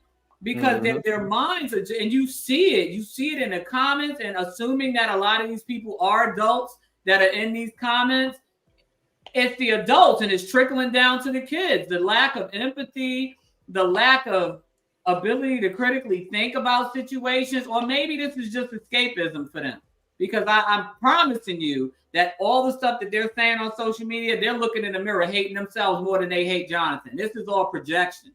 Exactly. And it's like, instead of using the internet as a tool to basically make yourself feel better about being worse off, why don't you use it as something to inspire you to say, you know what, that was real what he said. Let me go call BetterHelp or whoever. Because not for nothing, a lot of people say, it costs money for mental health. If any insurance plan you have, mental health services are free. Exactly. You don't pay co-payments. You don't pay specialist charges. You can go for free for behavioral health services. Whether it's Medicaid or Blue Cross Blue Shield, it's covered. If you don't have either, you can go to your community health center. The same way you go get condoms, vasectomies, birth control, emergency dental, you can get mental health services. So I don't want to hear none of that about, it costs money to get mental. No, it does not. You just have to get up and go and do it. Right, exactly. And I think because, I suffer from anxiety. I have anxiety bad. Like when it gets bad, it gets bad. So I could say that, me working with my, with my therapist and everything, I take it way more seriously because there's been way too many times I was on that verge. Yeah. And when he said that, I had to stop myself from becoming emotional because I know exactly where he's coming from. The only thing you're trying to be is great, but you have to, inside of your mind, you have to think, how great am I? You have to, my therapist always said, give yourself affirmations. If you can't wait on nobody to give you an affirmation. You look in that mirror, you tell yourself how great you are, that we're going to have a good day today. When you get it to that point where you start feeling anxious, let's reel it back. Let's think about it and let's go forward. We got this. You know what we're doing today. I don't want to. It just so much bothers me when we just take men's health. Black men are not just dying by the police. Black men are taking themselves out. Black men are dying of all kinds of ulcers and diseases, not being able to see 65. You know what I mean? Because of mental health issues. You're sitting over there and you're stressing. Then you start having mental health issues from the stress. So come on now. And you got to think about it. A lot of times, a lot of us getting killed by the police had mental illness. Exactly. That was what led to it, because they don't know how to deal with mental health, and they just right away want to, take you out. I felt threatened. I was afraid. And 90% of those cases, those people had some type of mental illness or substance abuse issue as a result of mental illness, because that's something else we don't look into.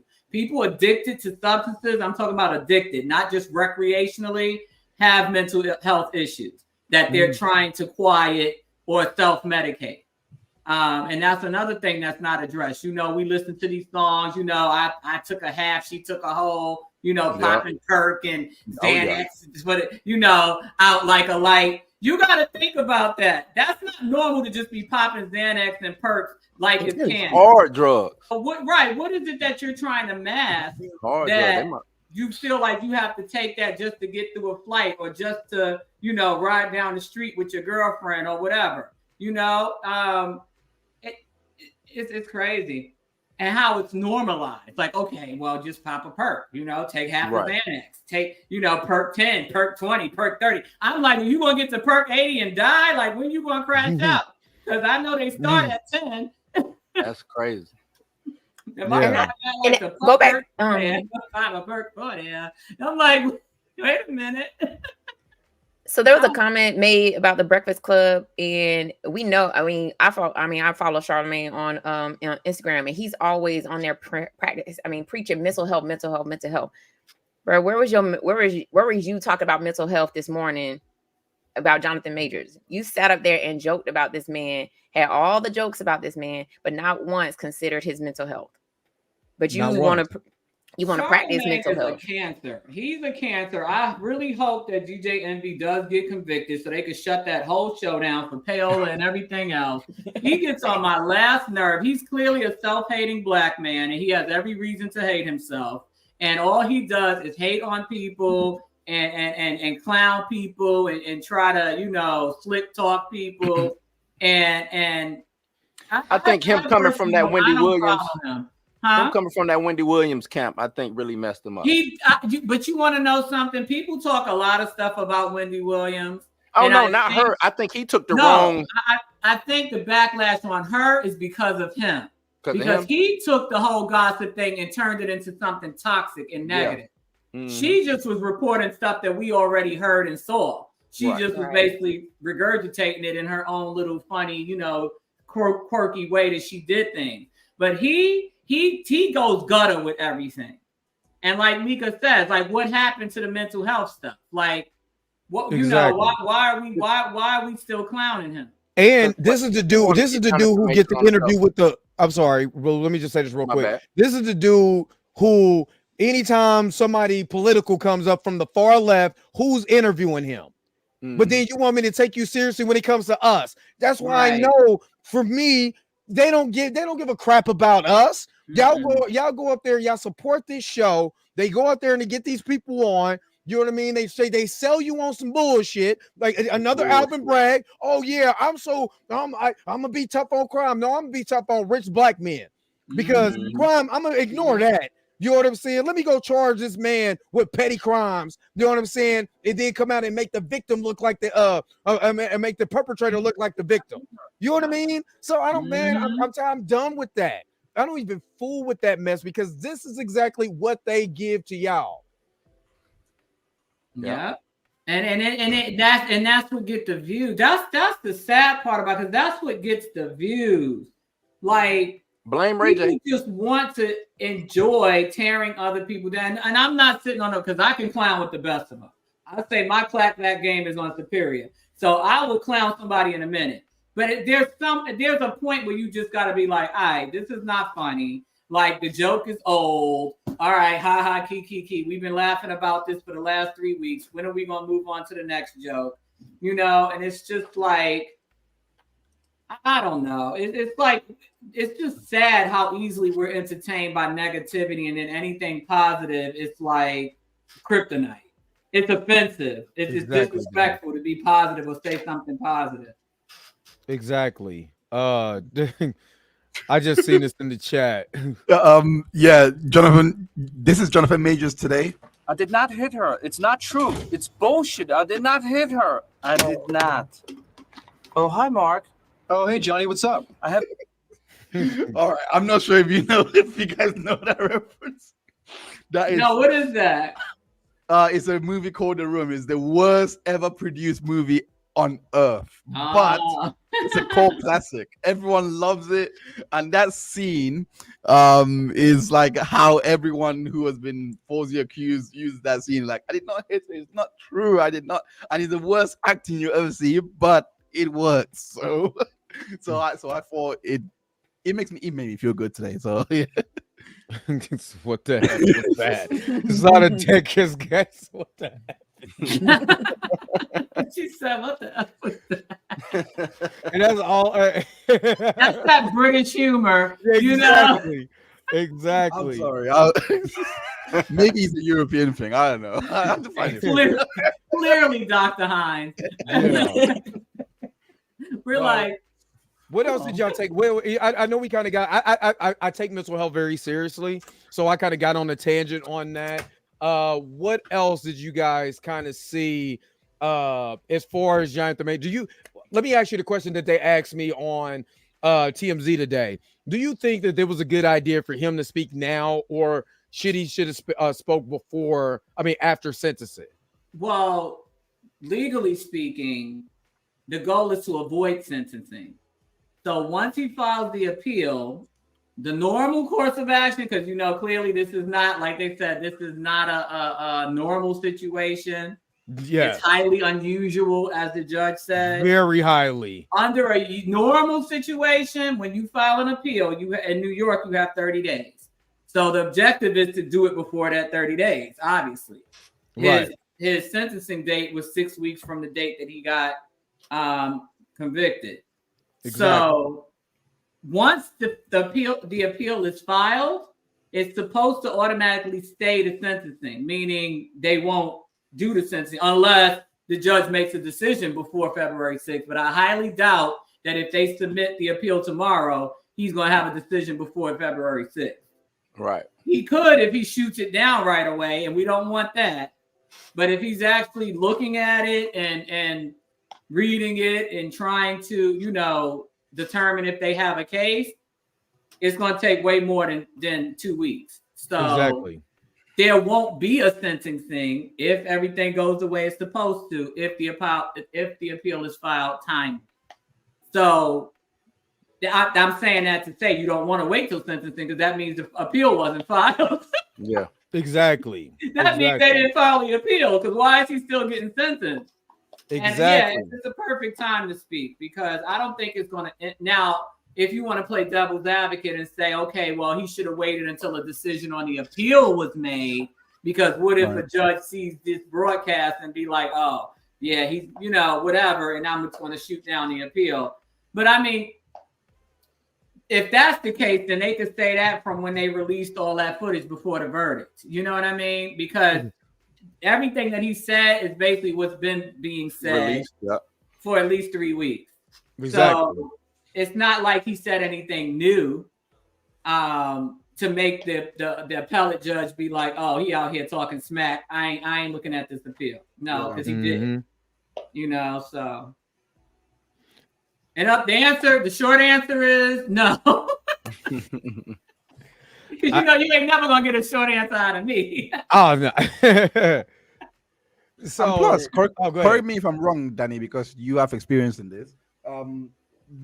The judge is not really gonna consider this, though. Surely, right? It is sentencing. Like, it's not. They're not supposed to. No. They're supposed to be fair and impartial, but that's not reality. This is some of the biggest racists are sitting in those black robes. I You know, in Europe, what is it, like a tribunal? You don't even have juries, do you? No, we do for criminal cases, but it's you're probably thinking of Eastern Europe, but we do. It's only civil cases that we don't actually use a jury. We use a judge for that one, unless you request for a jury. But even that's difficult. So it's usually judges for civil cases. But for me to hear that this case had a jury of 6, that was it. That was strange because it's usually over here. It's anyway. usually 12, but 12. Yeah, because they were misdemeanors. Right. So for felonies, you get 12. It depends too, because actually, I have to look it up. I don't know why it's escaping me right now. Because here in Florida, for example, Casey Anthony only had 6. And that was a capital murder. Yeah. So I'm trying to remember what the qualifier is to decide if you get 12 or 6. I cannot for the life of me remember it. But there is a reason behind it. But between 6 and 12 is customary. It just depends on what it is. And obviously what state I gotta go watch her case again. It was capital murder, or did they put it down to manslaughter? The reason why she got off is because they charged her with capital murder when it should have been manslaughter. When it should have been manslaughter. That's what determine how the baby died. That's what it right. Because they only found the skeleton. They couldn't. So how are you gonna convict somebody of first-degree deliberate murder when you don't even know how the child died? Right. Because Dr. G even came on and was like, I don't know how this kid died. Yeah. Just like how you could convict a man of reckless assault when the person said, I don't even know how I got injured. But let's not talk about that one either. Right. Hey, Dre, pull that.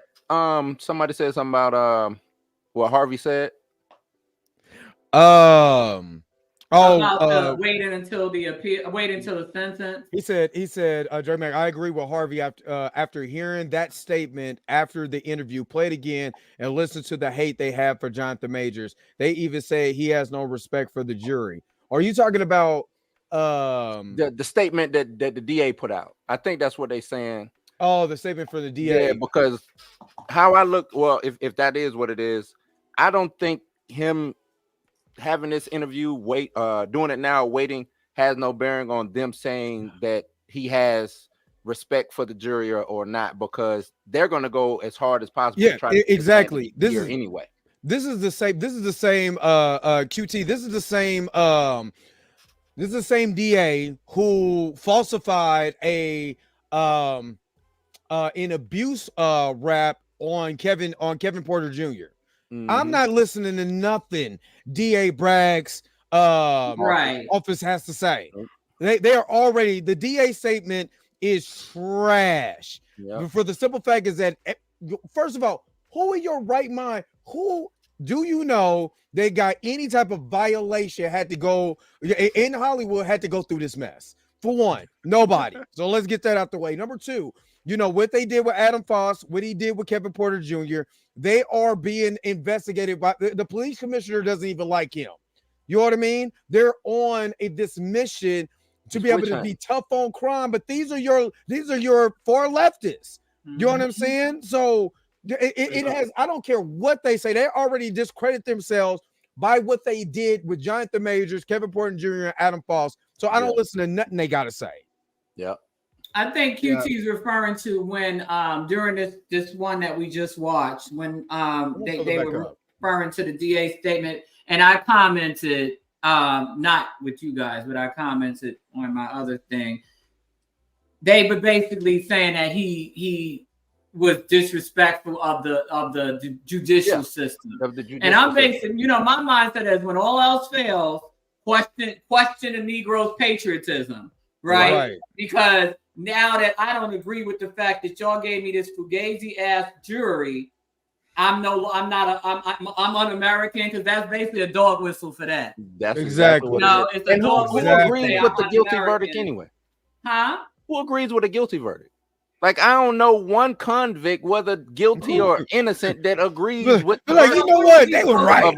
Hardworking jurors, I appreciate all your hard work. They're right. I'm glad that they came up. They came with what they said, and I salute to them. Hardworking citizens. Like, what are you talking about? What? And it only took them 3.5 hours. Like, No, he didn't mention He did the not jury, mention the jury. Khalil. He was just more shocked that the jury, even came up with that based on the information that they had. So thank you so very much for that $1.99 super chat. Let me go ahead and just play something for you. Now you're looking at the world's richest man, and I'm black. So thank you so very much for that $1.99 super chat. Go ahead, Dr.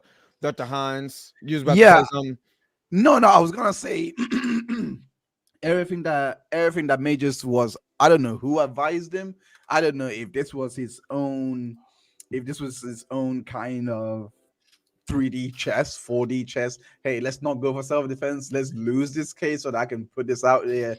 I don't know who advised him, but it was genius the way he handled it. And I will say that over and over again, because it's like he did not justify anything he did. Like he did not try to even look at our ear and our fingers and be like, there's no way I could do that. Look at the girth on the finger. Look at the there's no bone missing in the, he did not try to flip it around and say, well, I was in the right here, this and that. He didn't. And the most important part, and I loved it for this because he had every right to do so, is he did not say, I had every right to go and get my phone and defend my phone. I had every right to do this. She went for my phone and I had every right under New York City law. That was my right. He did not do any of that. He just said, look, listen, this relationship should not have happened. I should not have been here. He took accountability for things I don't think anybody would have taken accountability for, especially when the evidence is on your side. So the fact that he didn't sidestep it, but I think Danny Alaya before, the fact that he basically paused and again kept looking around and I'm like, did I actually injure her? No. And I will always say this, the fact that he walked her to the street and ran away from her, it makes sense what he was going through. What he was explaining, saying, hey, I showed her the phone because we all thought she was trying to see what was on the phone. He actually made it clear, no, I showed her the phone. She saw what was on the phone, which makes sense because she recited the messages. You can't have seen it. Remember when I did the demonstration in my car and I was like, how could she have laid over this gap and read a text message on an iPhone? I have the biggest iPhone and I could barely see it in front of my face, let alone from 18 inches across the seat. So it makes sense that he showed it to her. She never got a hold of the phone. Right. And let's not even go into the cases that you can have that can even shield your screen from being looked at. Yeah. Like of course, we don't know that, but I'm just saying the likelihood of her seeing the phone just as it pings in, especially when you have a notification, especially when Apple literally has a message blocker, you can only see the notification, you can't see what's written in it. There is no way Grace, it's more probable that what Jonathan said in regards to I showed her the text, I was trying to say he tried to deny it, etc. But obviously now he's come clean and be like, yeah, I did cheat. I stepped out, but I shouldn't have done that. But in the moment, he denied it. And Grace was like, no, I'm adamant. And Grace kept testifying. No, I wanted to see what was on the phone. I wanted to, all I cared about was the phone. There's no way you could have followed this trial and think the guy is lying. I'm glad, to answer your question, Dre, earlier, I'm glad he done it at this time. It could not been a more perfect time. He didn't do it right after the verdict. He didn't do it. He done it right before sentencing, which is fair. I don't care what goes on. If he doesn't get time served, something is wrong because there's nothing to that. You might as well give him time served because he's winning that appeal. It's inconsistent verdict. I'm gonna die on that hill. It's really inconsistent. Yeah, I feel like go on. No, we said that. I think inconsistent verdict, the unduly prejudicial evidence. Those are the top two, I think. And then some prosecutorial misconduct as it relates to them charging and trying him and deciding not to do anything with her when she assaulted and engaged in criminal mischief and theft.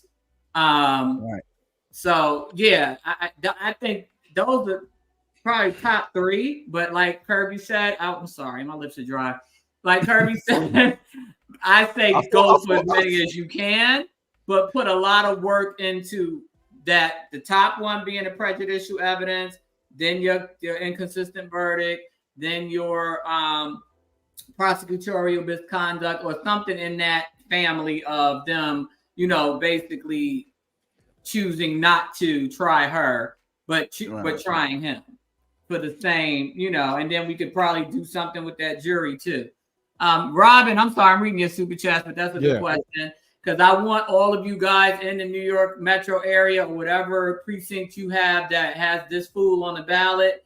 He got one more year. It's a 4-year term. He came in 2021. So keep your eyes and ears out because come 2020, this year, they should start campaigning. Make sure Fat Albert don't get reelected. And don't let the NAACP mind screw you into voting for him like they did last time, because the NAACP are the same people that got people scared to come to Florida and boycott in Florida when 90% of the food service and entertainment and hospitality workers look like us. So now you boycotting the whole state and rendering us unemployed, not me, but rendering the majority of us Black people unemployed, and the president lives in Florida. Absolutely. So thank you, Same Robin. guy telling y'all not to come to Florida because of the Satan lives in Florida, and you're trying to cripple the economy for the very people that you're supposed to be looking out for. So don't mess with NAACP either. Vote and use your own intellect and do some research, and don't vote for that fool again. Exactly. And thank you, Robert, for the $10 super chat. Yeah, you please use your common sense. So let me go ahead and play this for you real quick, and then we're going to switch gears a little bit. Hold on. For me? Oh, I can't believe it. Thank you, boy. Oh, you're the best grand. Thank you so very much for that super chat. Let's switch gears for a second, because Danny was going super hard because we not going to avoid this. The Cat Williams conversation, of course, that was sweeping the headline. When I say Danny was going hard on X against Cat Williams, it was a sign. I was like, damn. Like I said, what he did to you, Danny? What he did to you? What Cat did? What did he do to me? Yeah, what Cat did to you? I've never been a Cat Williams. You gotta do nothing to her. I haven't liked him since Friday, and I didn't even really know who he was prior to this interview situation where they dragged him out from under the rock he was hiding under for however long. I personally don't like the imagery that he represents. I felt like he's very coonish, and with that whole pimp thing and I just don't, and I don't find him funny. I just never found him funny. I've watched a few of his stand-up things. There's a few key moments because, he tries to do that whole Dave Chappelle, D.L. Hughley political kind of thing. But I think his delivery is just real coonish to me. And I can't rock with coony Black people. I just can't. And and then it doesn't help that all of the different controversies he's been in, like it's like I call him Crack Williams because it's like he just gives off crackhead vibes, and I mean we all know that at some point he claims he wasn't, but that's BS. That's BS. He was a substance abuser. He might still be, and this interview, I get it, because everybody's coming back. Well, they shouldn't have said nothing about him. This is just an example to keep my name out your mouth. Okay, that's a 55-year-old man, somebody granddaddy age. Like, at the end of the day, why are we clapping back at other grown Black men? Why don't you get on your social platform and say what you got to say? Why are you using somebody else's platform to air out your grievances? Oh, well, because they came on that same platform and said, but this is what I'm saying, the maturity. This is what I mean, somebody likens a lot of us, not everybody, obviously, because there's more people like us than there are like the ones that sit on social media all day trolling. Right. But Peter Pan syndrome. You got grown people that don't want to grow up, and that encourage childishness, that encourage infighting. I get it. He's a comedian. He cracks jokes. I love comedy clubs. I live in the Tampa Improv. I am not that person that gets offended by jokes. I wasn't offended by any of his jokes. The only one that I was offended by, because we're on topic, was the Jonathan Majors joke. And it was mainly two reasons. One, because Jonathan Majors was not on your list of people that were messing with you. He's minding his own business. So why are you coming at him? Two, the fact that he just went on his whole colorist self-hating rant. You know, it's one thing if I want to critically think about it. I get it. I get the spin that, you know, he's just trying to show people that, you know, America, you know, hates the way black people look, but now all of a sudden it's not a problem. It hasn't been a problem for at least a decade. We've been loving ourselves hard for at least a decade. We haven't loved ourselves this much since the late 1960s. Okay, so nobody is on that whole big nose, black slave looking civil rights. Nobody's been talking like that. So why are you coming out here derailing everybody's perspective on self-love with this country backwoods? You know what I'm saying? Like your grandma sat there, and I know shit. Look, all y'all in the comments, don't start, because I don't need to hear all that. Don't do it, because your feelings gonna get hurt. I don't want to hear the talking points about Shannon asked about it. Shannon asked him one question and he went off on a rant. So save me the Peter Pan syndrome commentary. Back to what I was saying. Like I said, it's one thing to answer a question, answer the question about the white girl, you know, answer the question about, oh yeah, if I was him, I'd be running, da-da-da-da-da, ha-ha-ha, ki-ki-ki.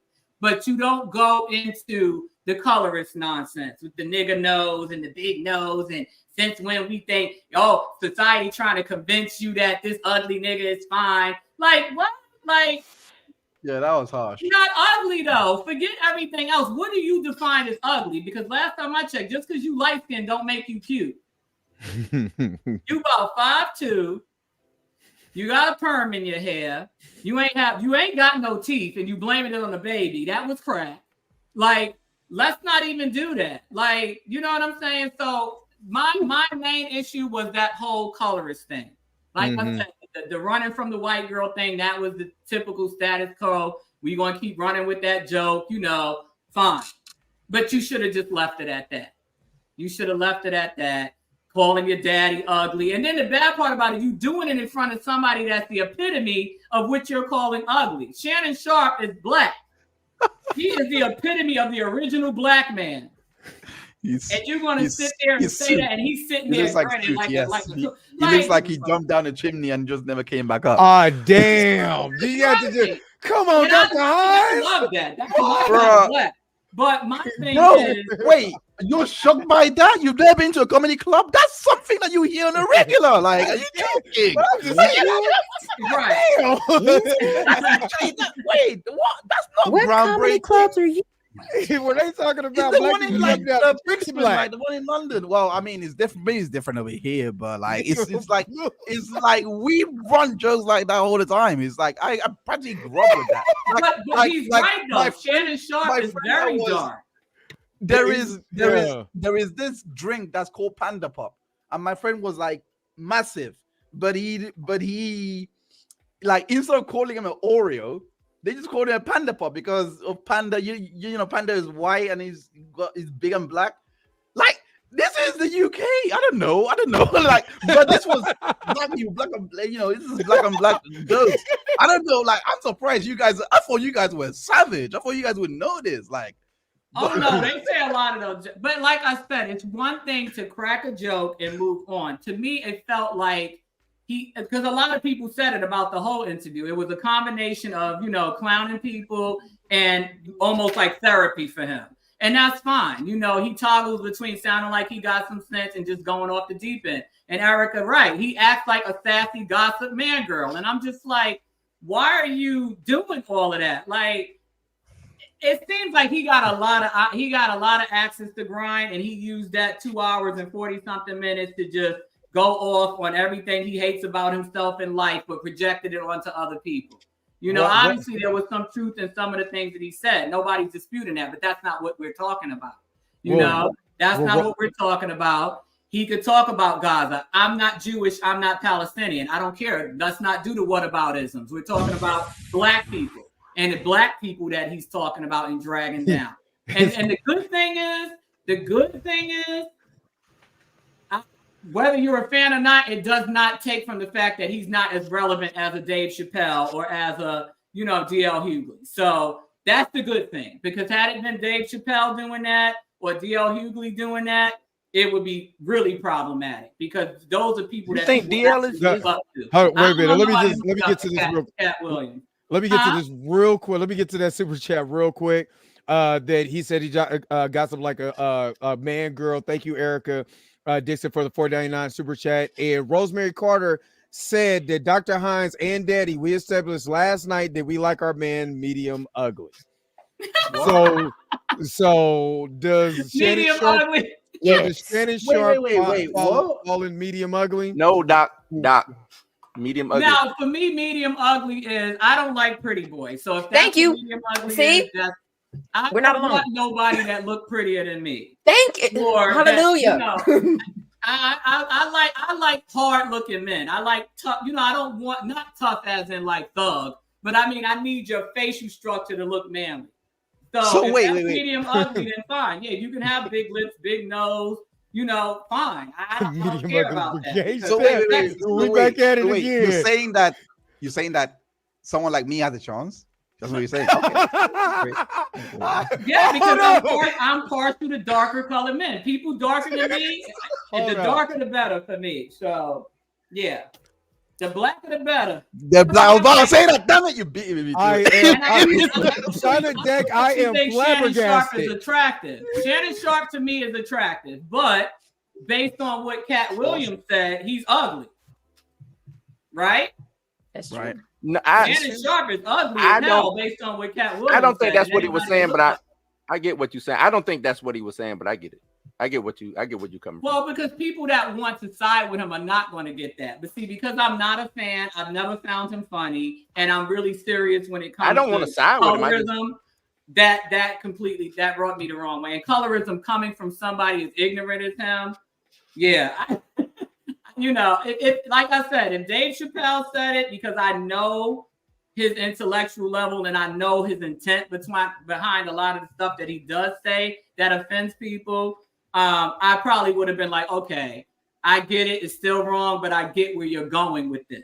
I didn't get where he was going with it, other than to clown and say that people that looked a certain way was ugly and looked like slaves. And I'm just like, what?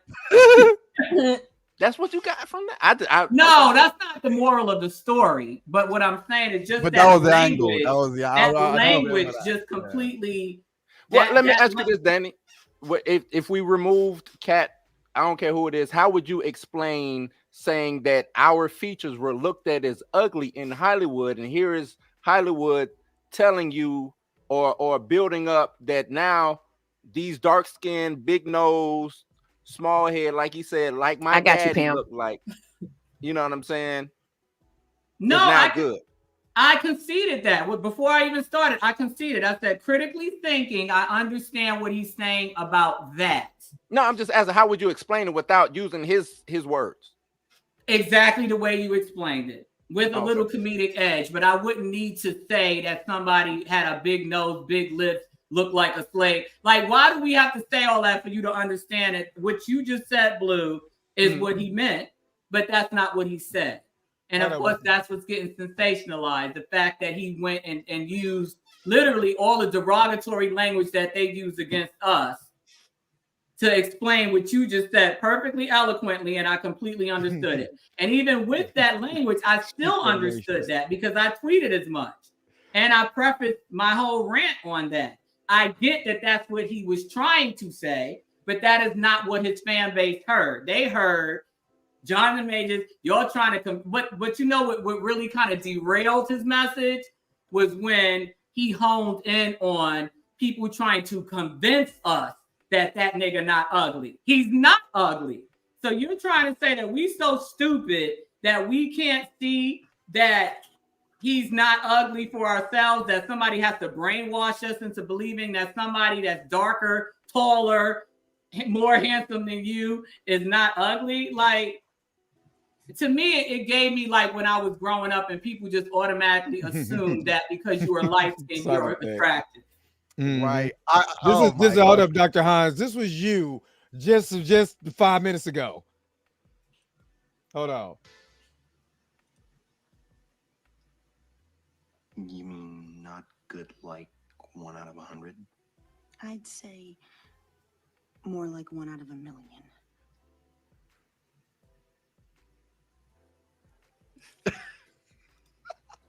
So you're telling me there's a chance? Yeah! What do you think the chances are? Right. Yep. That's me. Oh You're my telling God. me there's a chance? Yeah. Yeah. Finally dream of having a girlfriend. But you know, we're laughing about it, but this is exactly the thing that so many of our chocolate, beautiful Black men struggle with, and why so many, they'll say it. We had this discussion before. We were clowning Dr. Hines about it. I think on his show. When you said that he looked like he likes snow bunnies, because I was going to Yeah, ask about but this is exactly like he likes why. snow bunnies. It's I'm ready to listen. Oh man, okay. I can't believe I'm gonna. It's these kind of discussions because so many people, even our own people, say how ugly men that look like Blue and look like Dr. Hines are. And even our own women say that. Hold on. She talking about your complexion, fool. No, I'm saying because of your complexion and your features. I already said I find it attractive. I'm saying that there are people in our you community. You gotta add the medium in front of that.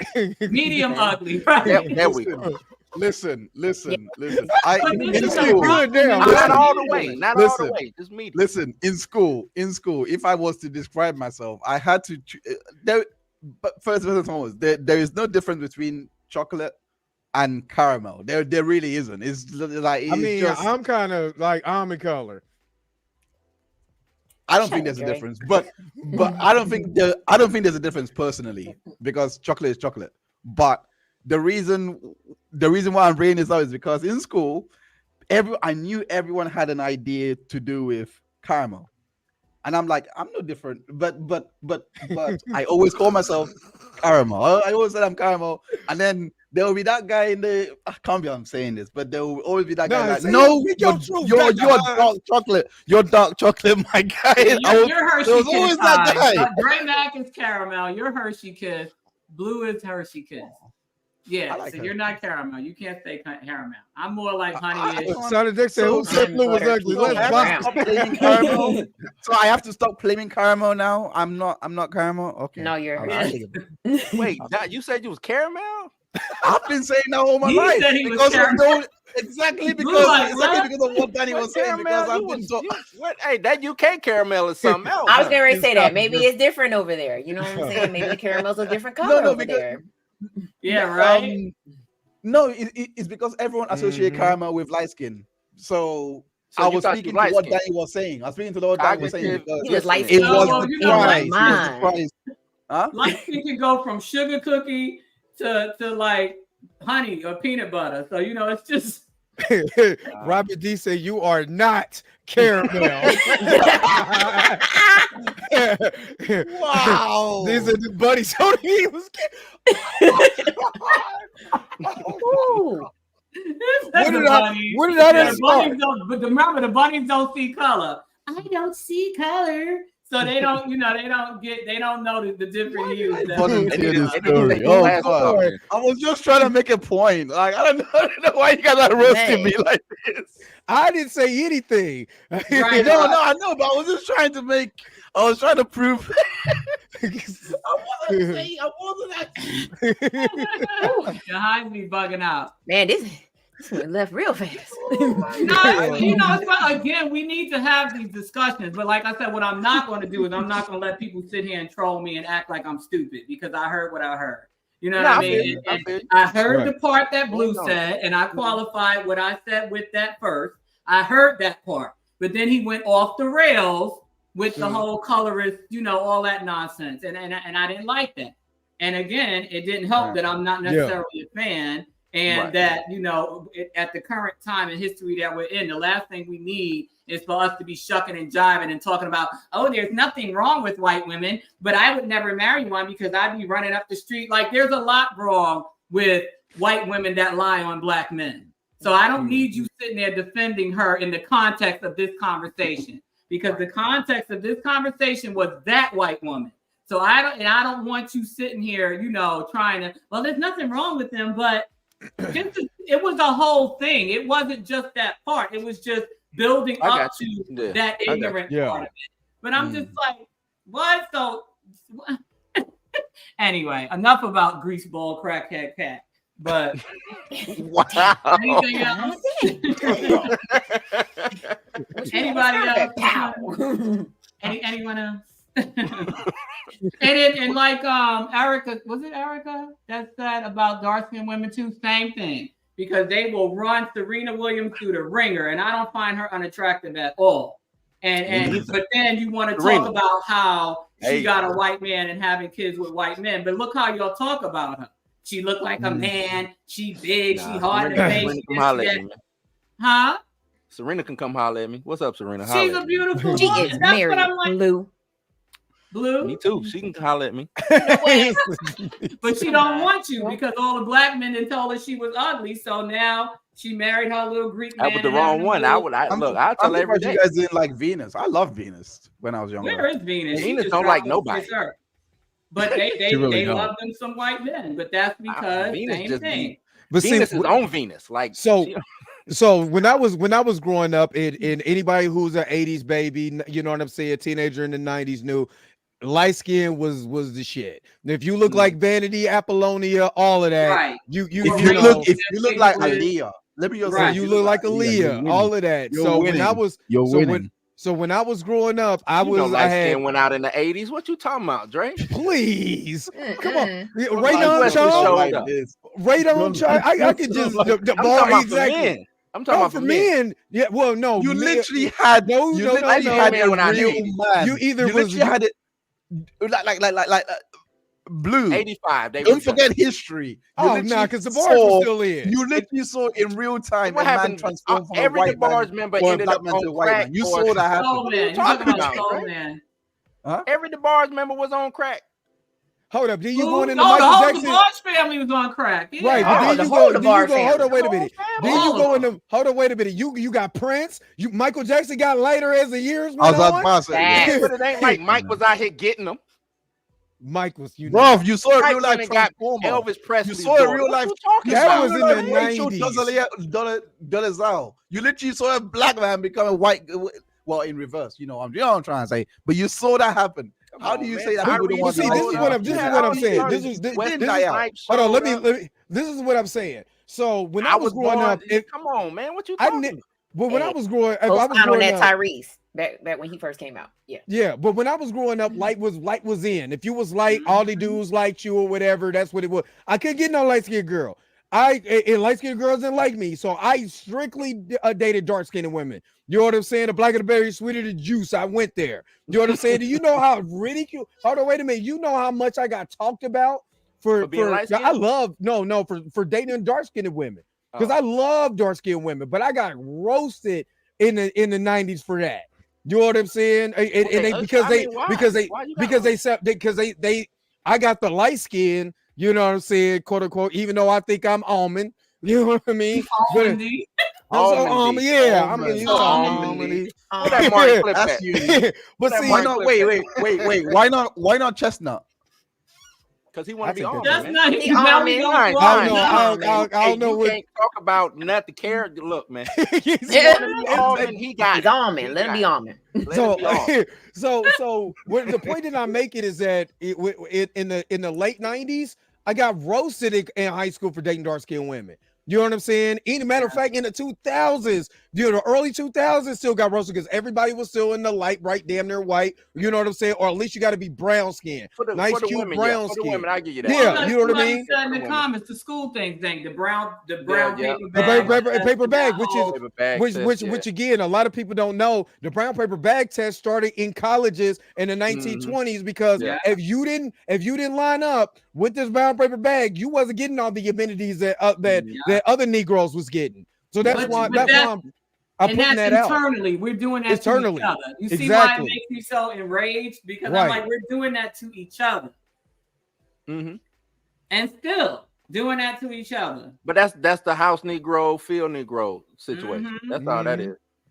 Exactly. It's ridiculous. So that's why I wanted to bring that up, because there's an internal thing that we did. Especially if you grew up, you know, the African booty scratcher jokes we used to say. There was, you know what I'm saying? When I grew up, got to college and all of that, you know, I had to change my way of thinking because I'm seeing people from everywhere, from all walks of life. You know what I mean? That you know, light, dark, from another country, this, that, and the other. So I had to change my way of thinking, but it was true. There was a lot of women that wasn't, you know, accepted. And I say that about Hollywood because, you know, in the 2000s, you still didn't really get that until Tyrese kind of broke that mold of the dark-skinned leading man. You know what I'm saying? We're not doing Jordan. I think Michael Jordan started it going, and then you got Wesley was a phenomenon. Wesley Snipes Jam was a phenomenon. They started showing up. Chillmonger getting out of y'all and y'all was talking about me. Wait, hold on. Chill ain't even here. Hey, chat. Exactly. And y'all was talking about Chill ain't here. Oh yeah, I'm about to say, hey, Chill, this is why your subscribers is going up. I need to go ahead and put my curl back in. Put the curl back in. Right.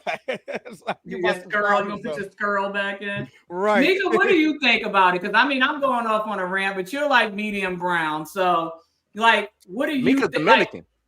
I am not. Shut up.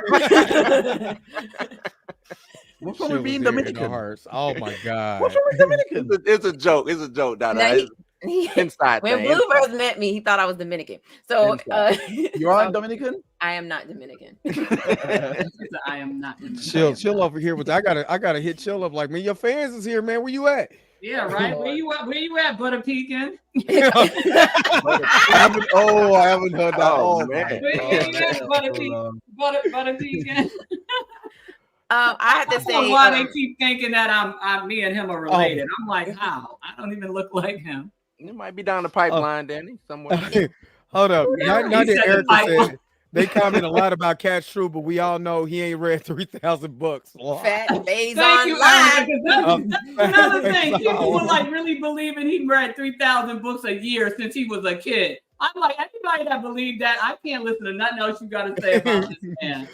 Erica, thank you very much for the super chat. Let me go ahead and play this for you real quick. Now you're looking at the world's richest man, and I'm black. Thank you so very much. That is hilarious.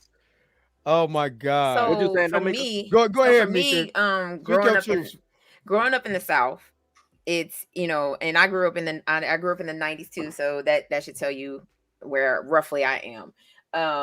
Like being in high school, like nobody wanted a girl that looked like me. They wanted all the pretty light skinned girls. And, you know, even if I was dressed in, you know, the latest fashion or whatever the case may be, it still was like they call you names like African booty scratcher. And it's like, what? Like you're just as dark as me, guy. But yeah, it in the South, it's like I mean, just growing up in the South, for me, it was like, damn, nobody wants me. So I was like, it made me start looking at other races. It made me start looking. I dated a Puerto Rican guy when I was in high school. And then even when I joined the Army, like same thing. Like nobody was checking for me. So I started dating outside. Of my race. But not saying I don't love black men. I do. It's just that time, like, my self-esteem was being kicked so low that I was like, shoot, let me let me go find somebody that's going to appreciate my skin tone. Right. And that's what a lot of our men say the same thing. And, then people say, oh, that's a cop-out. That's a cop-out.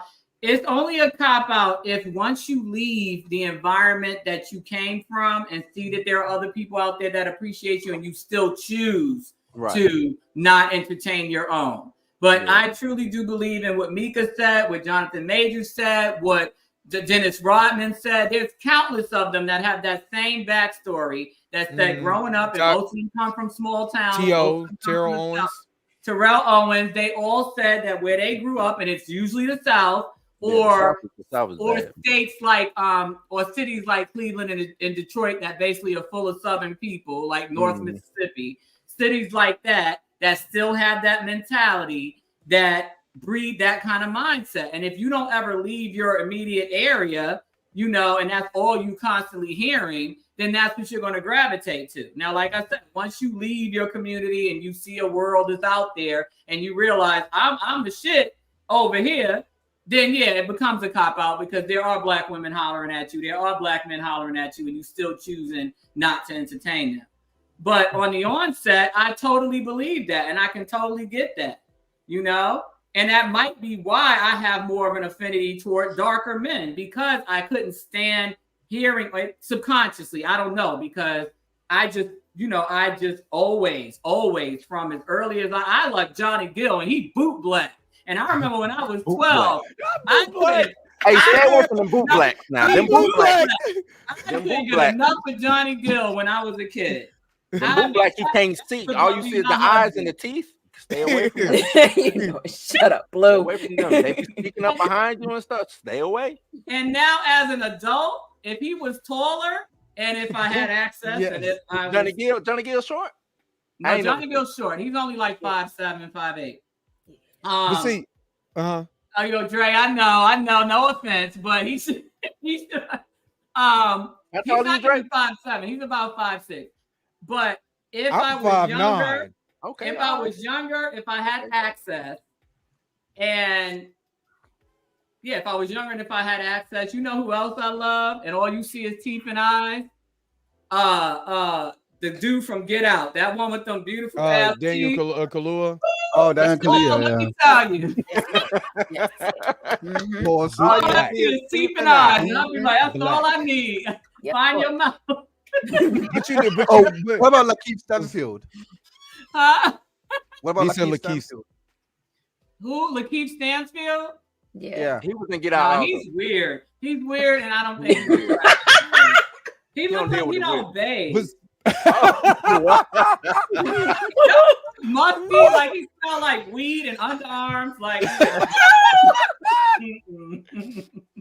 Oh my God! Man. You like him in the movie. What was the movie he did with Issa Rae? The Picture, the Photograph or whatever. You ain't like him in that? I didn't see it. I haven't seen that.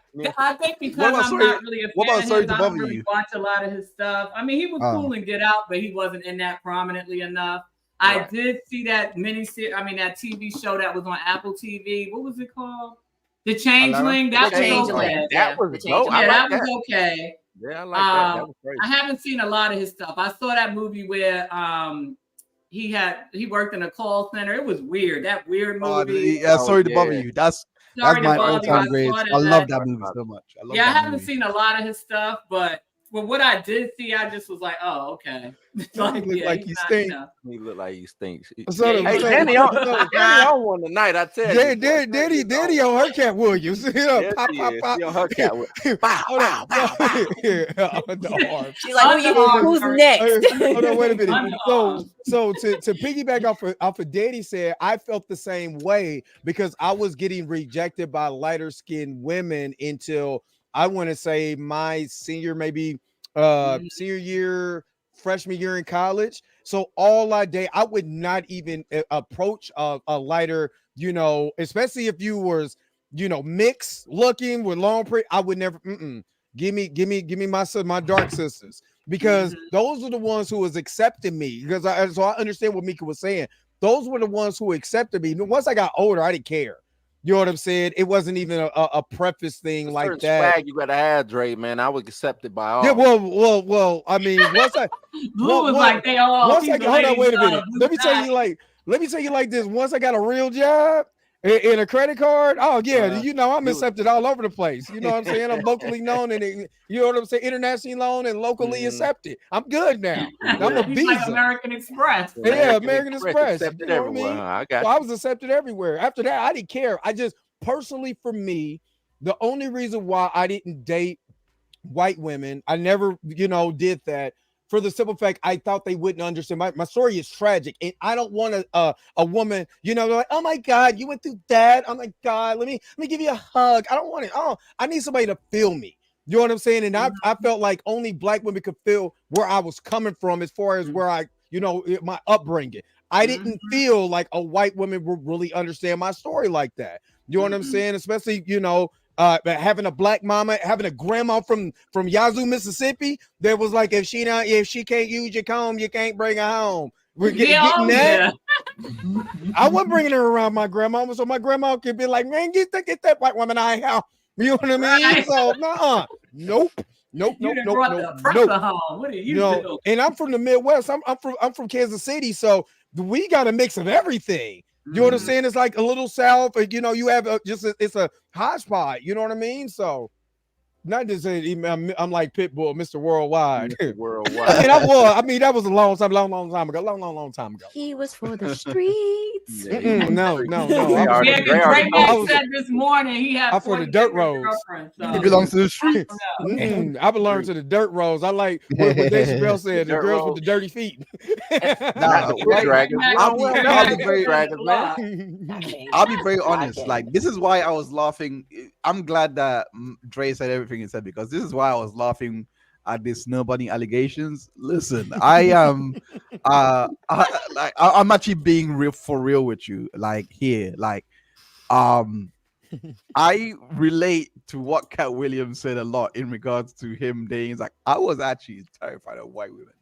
And it wasn't really, I actually was. And I'm gonna be, I've tried. I did try to be like, okay, I'm gonna try to look outside, because in all fairness, like, I could never approach a pretty any girl. So it wasn't as if I wasn't accepted anywhere. It's because I had bad form with the caramel. I'm actually being serious. I was clowned a lot when I said, no, I'm not chocolate. I'm like that was a true story. So I was like, my confidence was here, and I was just trying to, like, it's even a surprise to me till today. I'm like, how did I date this? How did I date this in university? How did I date these women in university? But like, white girls have always scared me. I just wanted to say that to put it out there so that you can go away with this snowboarding allegations. Because nobody was nobody adjacent, because we have to qualify that. Because he seems to think women from Spain aren't snow bunnies. No, I have dated some, but I've always had that innate fear. Like, I've always had it. Like, it's incomprehensible. Like, I mean, light skinned women is that then y'all some beasts though. Because I done had some run in with some light skinned women, and they you know what I'm saying, middle school, high school, they weren't too kind to you know. No, they're terrible. They're absolutely terrible. It's being part of that crew. Horrible, absolutely horrible. Too kind. Terrible. And then my moms used to like grease me up to where I was like greasy black. You know what I'm saying? Now she put the Vaseline on you. You look like brown patent leather. Yeah. She was like, you go to school, no crack. Yeah, thank you, She, for that $2 super chat. Yes, we're good, because this is you know why I like this conversation. Why I like this conversation, because this still goes back to Jonathan Majors. Like, we're just sharing our you know what we seen in our life. Like I said, I grew up, I had especially in middle school, good Lord, big old lips, big old nose, and a peanut head. You know what I mean? So of course, my perspective on women once I got older changed. I could see Jonathan Majors, especially the picture we had last night. I'd be like, you know what? I'm not dealing with y'all. Yeah, I'm gonna go who is and sometimes you do, as long as it's not self-hating, you go to the tribe that accepts you. You it's understand? more like self-preservation. Yeah, because right. Sometimes you gotta do what you gotta do, son. You know what I mean? Do what you gotta do, son. So I appreciate the super chat. Let me go ahead and give you this. I done came up, got my name up. So when they speaking who blinged up, I'm who they bring up. And they said you look like a shiny penny. Blue. Wow. Shiny. I'll take it. It's a blessing. Yeah. But Aisha, that's good because this is what the Black community don't talk about. The Black community, we get on these podcasts. Let's keep it all a buck. We get on these podcasts and we tell everybody what they need to do, and you need to do this, and you got to be a high value man or a high value woman or whatever the conversation is. But we never really discuss us. We never be vulnerable enough to discuss us and say, you know what? This is why I did that, and be comfortable with that without being ridiculed. We got all shades of the spectrum in here. You know what I'm saying? We're really just missing the mixed girl. You know what I'm saying? Is really high yellow, what her experience is. You know what I'm saying? But we got all these different experiences. But you know what? We all have the same conclusion, and we can all heal and get an understanding from that. So that's why this is so important, and I'm loving this conversation right now. And not only understand it, but understand why we say certain things that we say. Exactly. Or if we don't say it, why do we agree with people that say certain things? And it goes back to Crack Williams. I'm not going to talk about him no more, but it goes back to that. Why are you actually agreeing with or thinking it's funny what he I know, said? Aisha. See, I've dealt with all my issues in terms of colorism, and I guess not, because it is a traumatic response for me to get really amped up when somebody says something colorist. But in terms of, when I was growing up, I hated being my complexion. I would get jealous of that. I'm telling you, because of. Well, I've heard that before, though. I have heard that before. Growing up in a colorist family, growing up in the projects, in Harlem. My grandmother told me one time, you can't talk about this because you damn near white. Now, neither one of my parents are white. So light bright next to white. Something like Just, that. Light bright, that's my daughter. My daughter, me and her mom are black. My daughter's yellow, but my mom is higher. My mom's Latoya's complexion that's in the chat that I got up right now. And they but used it's to be the like recessive genes that kick in, because I have one of each. I have one daughter that's lighter than me, and then I have one that's chocolate. But it's the recessive genes. So it's like, it's kind of like, you can't control that. But, but growing up, I used to want to look like Tatiana Ali. I really wanted to look like Maya Campbell, color-wise, like for color. I love I was jealous of any girl that was that color or darker. I literally, as a young adult in my 20s, like I would literally envy women that were darker than me, because I did not like being my complexion. So when I say that I'm healed from that, I'm healed from that. But I think we need to have those discussions, because we have to understand, why are we agreeing with or laughing at or finding it okay for other people to talk about our darker counterparts like that? Yeah. Why are we defending and almost gaslighting one another into thinking that they're crazy for being upset about colorist, pushing colorist agendas among one another, when we got enough of that going on outside of our community? Gets passed down. You know what I mean? You got women with like the edges are gone. They ready to go blind. They killing themselves in the DR in Colombia because of all these ridiculous beauty standards. And why are we okay with that? And I think that's why these discussions need to be had. It's not because we just sitting here just being old grumpy people trying to kill the fun. We still have to have children. We have children out in this world that we're influencing. I mean, all of us, except who doesn't have children? I know Hines doesn't have children. Cam doesn't have you ain't got no caramel kids out there running around. I'm sure Cam is the rich one. No one wants this caramel. No one wants this caramel delight. This caramel delight. Not the caramel delight. We got. I had to take my glasses off. We got international delight. Maybe I do need glasses. but it is quite late. I'm gonna say good night to you guys. Thank you so much for having me. Pam, welcome. I'm happy to see you again. Nice to meet you for the first time, Mika. Good morning, too. Yeah, good morning, Dr. Hines. It is morning. Thank you for being a good sport on this. We was we joking, but this is the reason why, so we can open up and be able to have these type of conversations. So I appreciate you playing along. You know what I'm saying? And now we know the Snow Bunny allegation is false. Y'all a fat phase on live. You think he out here with the Snow Bunnies? False ish. Yeah, I'm about to say the ish. We gonna have to run tape on Hines. Now boyfriend back. A pimp named Chillback is back.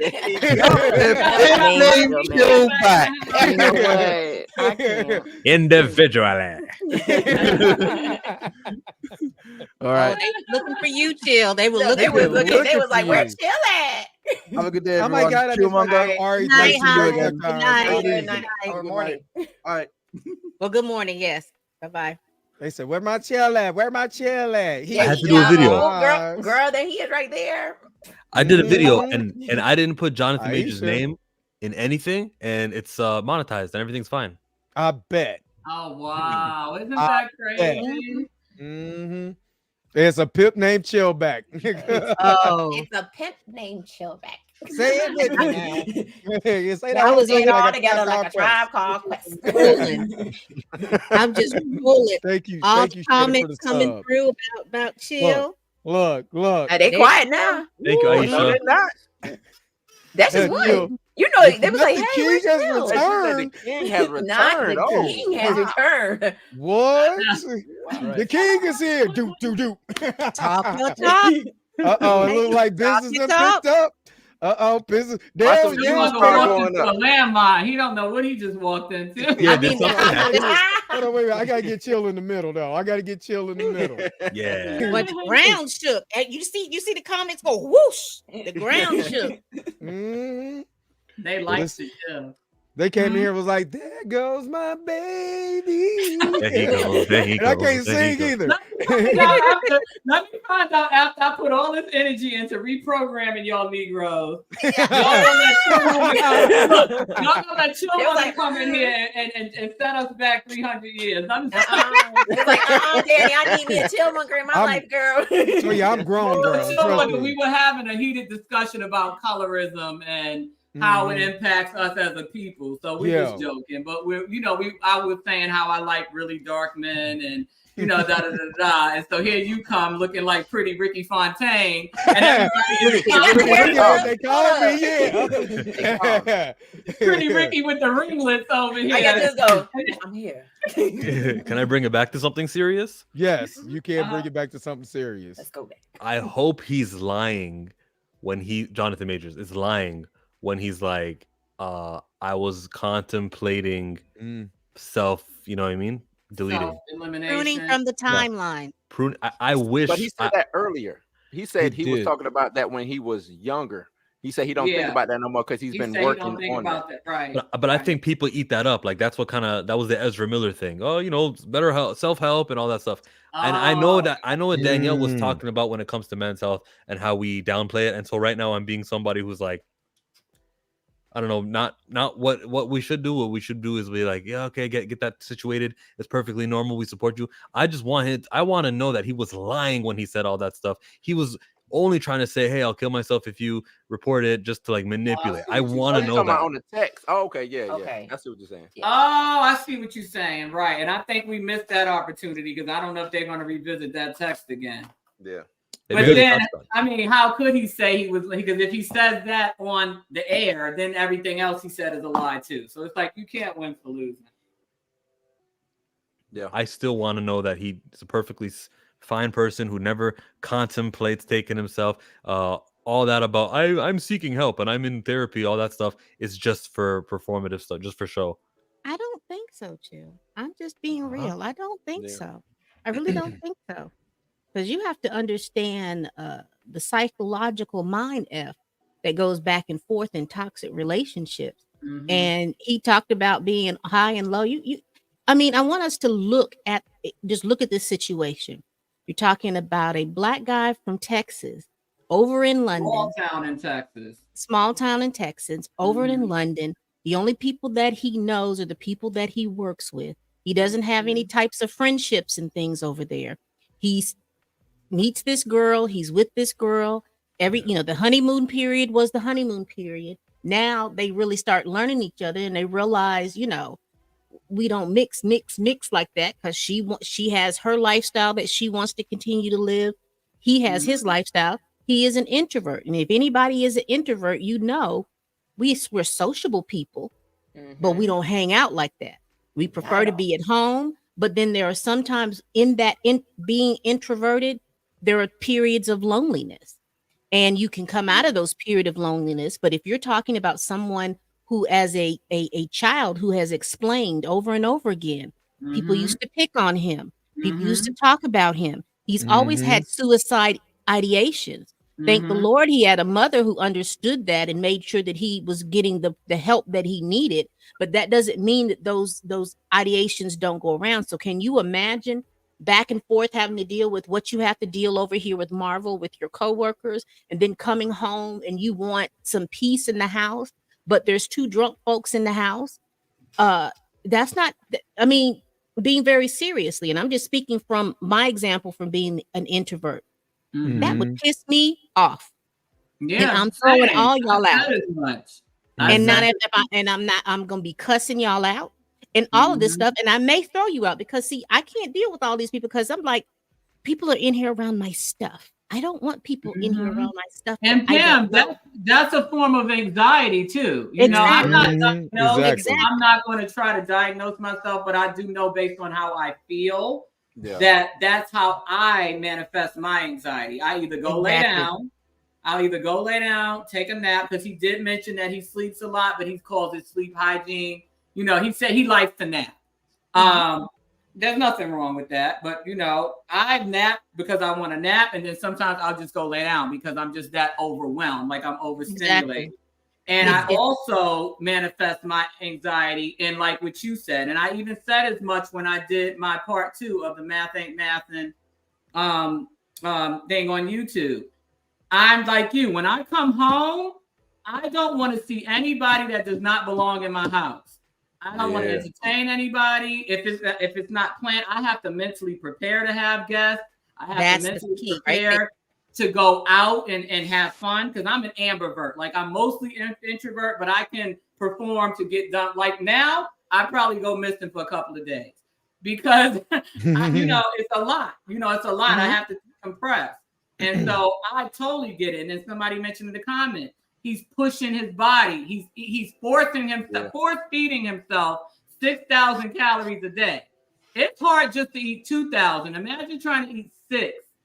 You know what I mean? For that role. Working out 3 and 4 hours a day in addition to filming. And now you're coming home, you seeing this bum with her bum friend. I get it. I totally get it. And that's anxiety. That anxiety manifests itself. People think of anxiety as blowing into a paper bag, passing out, having panic attacks. No, it manifests itself in so many different ways. Like, like my daughter, she gets anxiety, and her way of express, she just shuts down. She can't get nothing done. That's my daughter too. Allie, did you do this? Did you do that? Oh, I forgot. She gets really forgetful. She does, you know what I mean? And I'm so proud of her because I have access to her email because she's so forgetful. She's in college, and I stay on top of her with that. And I noticed in her email where she signed up for BetterHelp. And I talked to her about it. I'm like, oh, wow, you signed up for BetterHelp. I'm like, let me know, because I gave her an insurance card. And I was like, you do have insurance, so make sure you use both of the insurance. And she was like, no, I think I'm going to try the one at school first. So I saw an email that she sent to the school resource, and she said she called them today. And I'm saying that to say anxiety manifests itself in different ways. And it's important to understand your triggers and to tell your children it's okay if you're feeling this way. It's okay to not be okay. And if you need me to direct you in the direction you need to go, do that. But, we got to break that stereotype about what anxiety looks like and think that just because you don't blow into a paper bag or sweat bullets or pass out that you don't have it. Everybody has it in different ways. Procrastination is a big symptom of anxiety because you just can't get anything. You get so overwhelmed that you don't do anything. Done. That's why when I come back and I tell y'all life be lifing, that's a lot of that procrastination is coming up. And then I'll look around and I got so much stuff to do. I mean, I just sit and just be like, I can relate to that. Yeah. You just go lay down like me. I'll just go lay down. Just, and I'll get back up and I'll get a little refocus and I'll, I have a little list board that I have and I only put 3 tasks a day. And I'll go through one of those tasks and then I'll just add another one as I go. And I don't, because that's what my therapist told me. Don't try to overwhelm yourself with a list with 10 things to do because you're gonna get stuck. I do 3 things and then I finish one and I keep it moving. Do another one, add another one and just keep it moving. But like I said, when I get so anxious, I go lay down. I just go lay down. For me, this is actually a part of my therapy. Me starting my podcast and doing my podcast and the way that I've been doing it. This was something that helps me with my anxiety a lot because I get overwhelmed in my head and there's 1,000 thoughts going on in my head. But I get on my show, whether it's in the morning, whenever I got to do it, and I get to just go. And a lot of times, a lot of stuff comes out of me that I was probably thinking in my head, but it comes out in a more positive way. I just redirect that energy and put it on here. So when you see me and I'm all excited and stuff like that, really, my anxiety was on 10 and I'm calming myself down.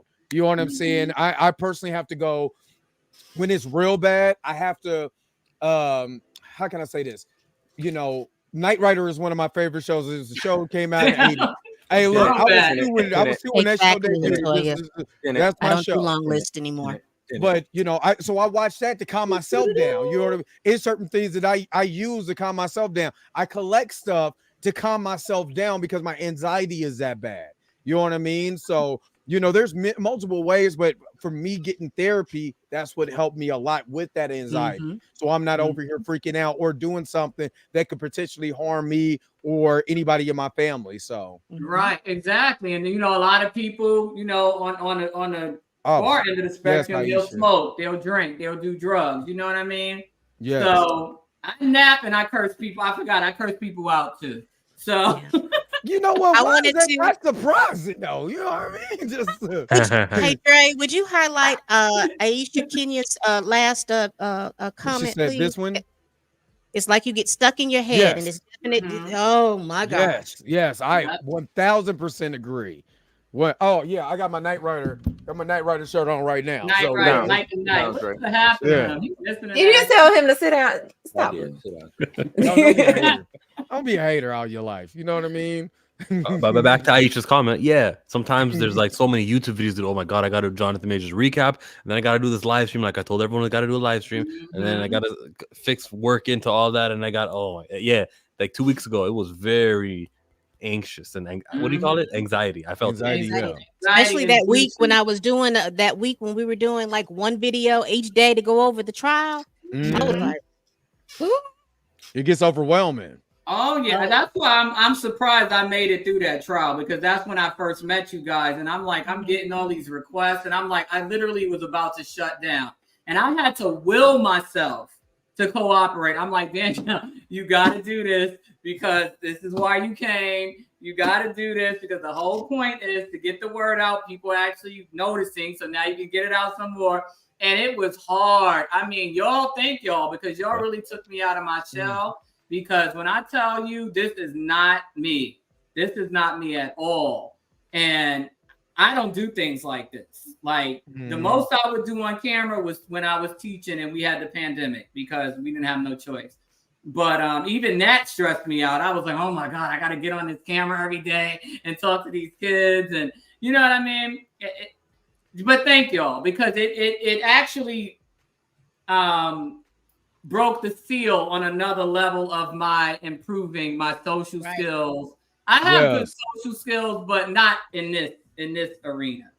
So it definitely, it took me to another level of now I'm not as anxious about it. I'm not as nervous about it. I'm not as afraid to go on and record something without having somebody there with me. Right. And I can't say for sure if this is going to be a permanent thing because I don't know if I can maintain it. And if you notice, it's the longest stint's been about 10 days between posts because I'll go take a nap. But I can't deal with this today. I'm going to take a nap. But we'll see. But thank y'all because that was an area of anxiety for me as well. Just like the idea of having to do what y'all do. And I'm like, how do they do this every day? Like, I could not. I couldn't. And Sonadek, let's ask that. Let's get to that question. So how has fame affected Jonathan Majors? I don't honestly when you're an actor and Blue and Mickey, y'all know this, we don't expect to we expect to get roles. Of course, we're gonna, be in our craft, be in our bag. But you don't expect to hey, Marvel's calling you. They want you to be so-and-so. Wait a minute, what? You know what I mean? And then the pressure from all of that. Let's talk about that. We just talking about the pressure just getting on camera and doing YouTube. Just think about the pressure of being famous. What do y'all think about that? Absolutely. I think it's to me, just knowing his, from what he has told us of his personality, it must be something to have this talent and have and operate at such a high level. And then, because of being an introvert, you don't have the support system like you need to be able to get these things done. And I'm quite sure there's a lot of times where he felt like very debilitating because he's got to depend on him. He said it, I've got a daughter I got to help take care of and all of this stuff. And can you imagine just this whole thing and you don't get to see your child because that kind of hurt me. I'm not gonna lie. My heart. It literally, I almost, because I know how it feels to be away from your kids while you're dealing with some mess. You know what I mean? So that hurt. I tried my hardest not to be emotional, but I'm like, damn. You know what I'm saying? That broke my heart. Yeah, that did, especially as a mother of daughters. And I couldn't even imagine in a million years, just from the whole baby mama drama thing. I don't care how much I dislike you. I just couldn't even imagine a father not being able to see their children. Obviously, if you're a crackhead or you're abusive or you're a criminal, that's a different thing. Williams. Yeah, if you crack Williams. But I mean, if you're a normal working 9-to-5, upstanding citizen, I could not imagine a father not seeing their children. So, and especially because he was talking about how he would, she'd come to the premieres or come to stay with him and all this other stuff. And so now you've got this situation where, and I'm not ragging on her mom or anything like that because she's doing what she needs to do. But I can imagine how. Yeah, I can imagine how debilitating it is to long for your family and you can't see them because you're having to deal with some mess like this.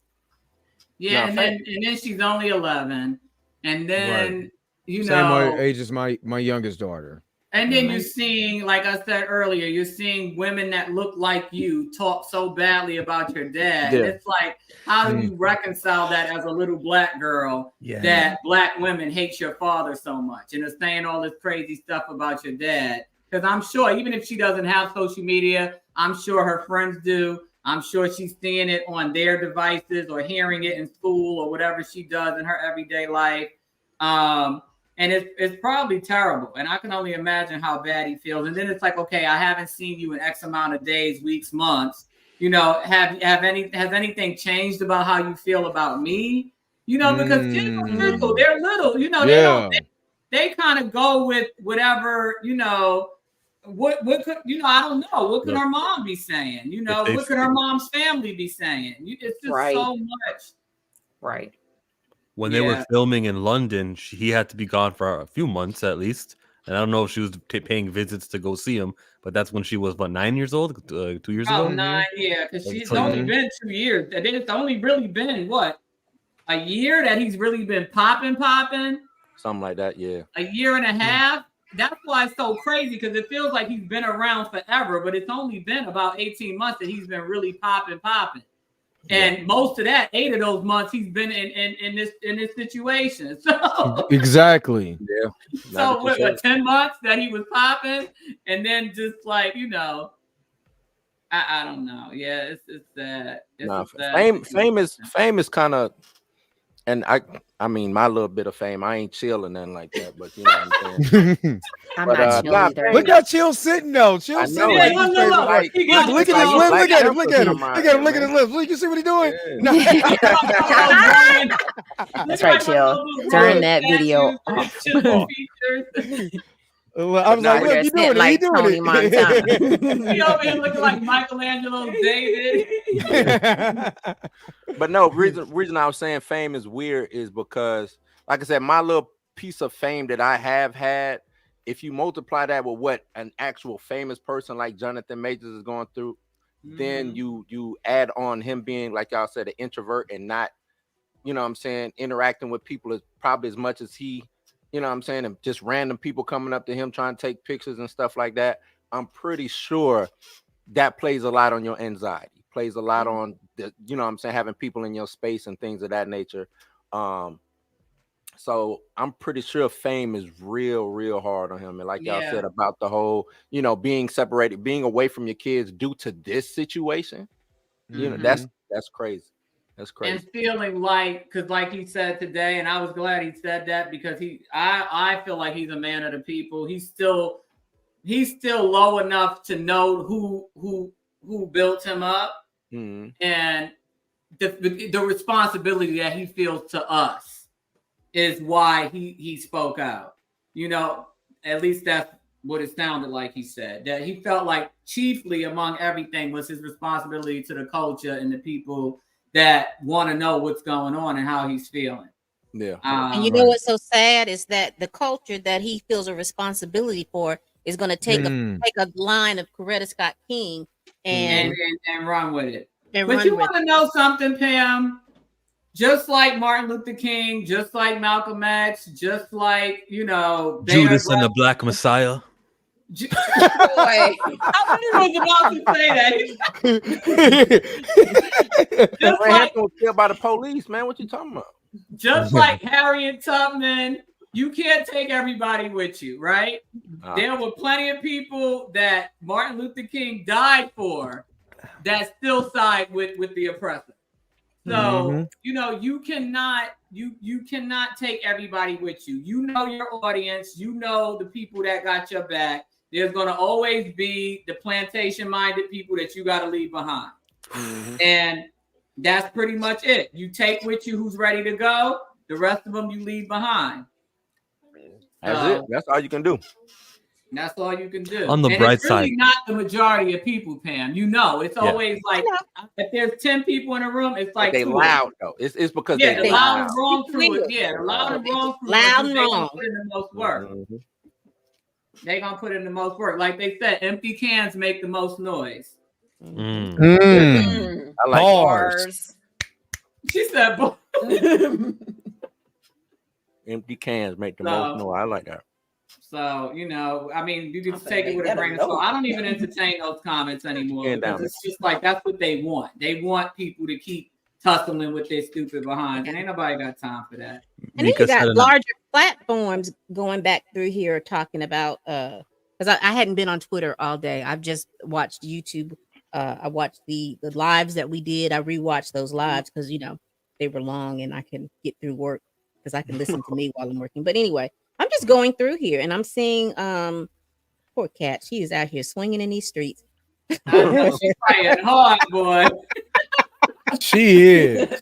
She is out here swinging. Her and Blabbat, they are out here swinging in these streets. And Blabbat be screenshotting her life away, boy. I'm like, oh, your storage plan must be crazy on Apple. Yeah. But yeah, one thing Kat showed me was that he had fans who bought her drinks. They were reading the transcripts, and that came out. Oh, I don't remember that part. Probably because that might have been the day I was gone. Yeah, I can, Santa. I could get that to him if y'all make one. Yeah. Yeah. That appreciate that 499 super chat. Thank you so very much for that. Let's go ahead and give you let's go back. I done came up, got my name up. So when they speaking who blinged up, I'm who they bring up. Appreciate you, Sonic Deck. So Sonic Deck has been you know what I'm saying, been on this since we started, following everybody here on their channel. So I appreciate all your support, Sonic Deck. I saw Sonic Deck on a comment section of Mr. H reviews, and he was doing like a little negative spin on this news story. His PR team needs to tell him to shut up. He's only making stuff look bad. But like, she was holding down Jonathan Majors in the comments. A lot of people were. Right. So do you think, so let me ask you guys this. So Pam, since you just chimed in, do you think this interview has helped or harmed Jonathan Majors so far? I think he did what I said last night. As long as he sticks to the fact, he takes the whatever accountability that he has, be very mature. It can't do anything, but it didn't do anything to help him. I mean, if you take out the Coretta thing, this man sat up here and basically said, I was in a toxic relationship. I should have let that go. I took responsibility. He told the truth, because now here's the thing. He said he never let go of the phone. So he always had the phone that she jumped on him. So everything that, because you know, remember they asked him a question about why didn't you get on the stand and testify? He said because of the driver.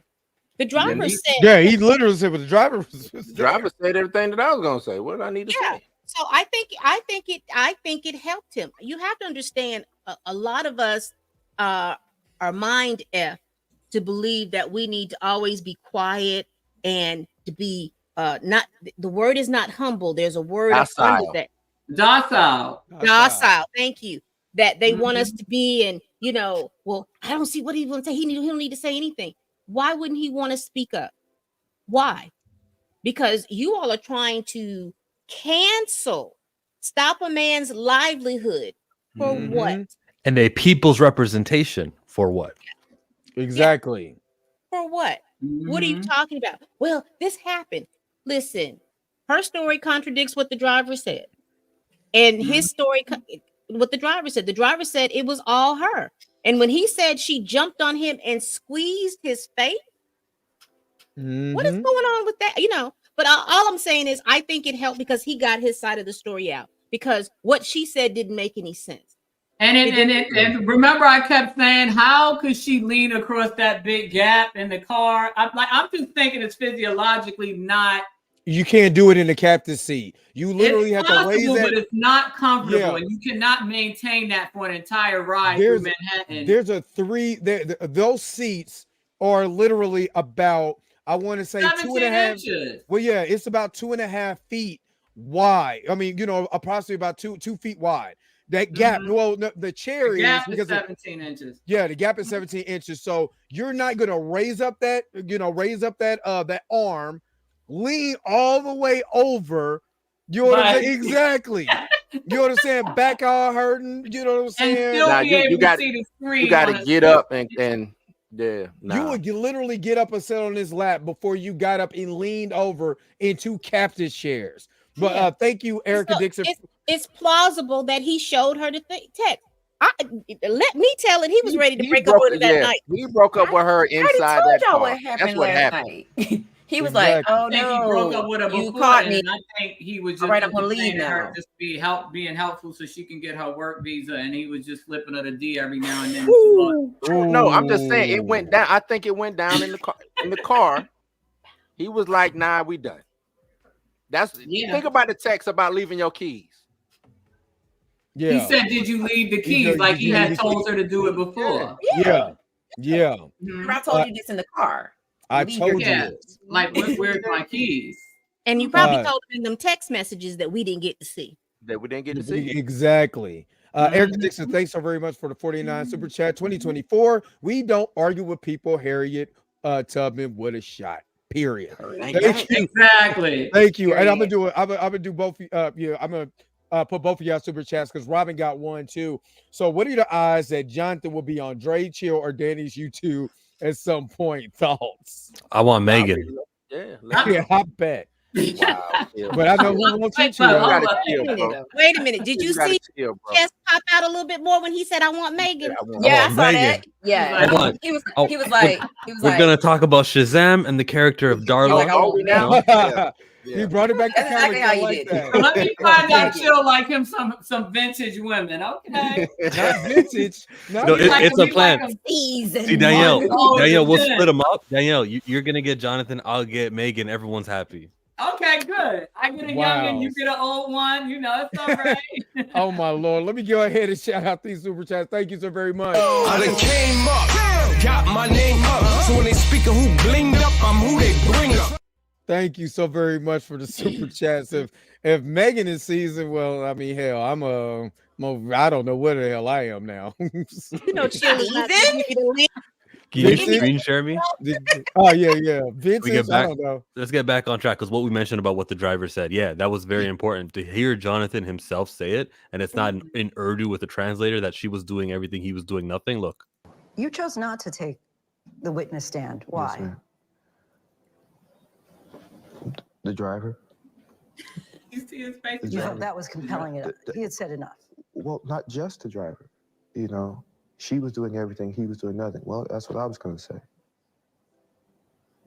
Mr. Majors, did you see any injuries on her? No, I didn't. Clinical experts, the detective I spoke to, all who testified before I did. But after all of that, what was I going to add? see, I like You that. chose not to. I'm gonna pause it. So I put that out there. It didn't get that much traction. 7 retweets, 14 likes. But I'm hey, gonna retweet you now. I haven't been on Twitter because I'm sitting here. everybody come retweet that because I feel like that's the most powerful thing that probably was said today. Like the driver, and then he quotes the driver. She was doing nothing. I mean, he was doing nothing. She was doing everything. Do you think it was calculated by the because I don't know who decided that there needed to be a translator in the courtroom. Okay. You think it was calculated? Right. On, Danny.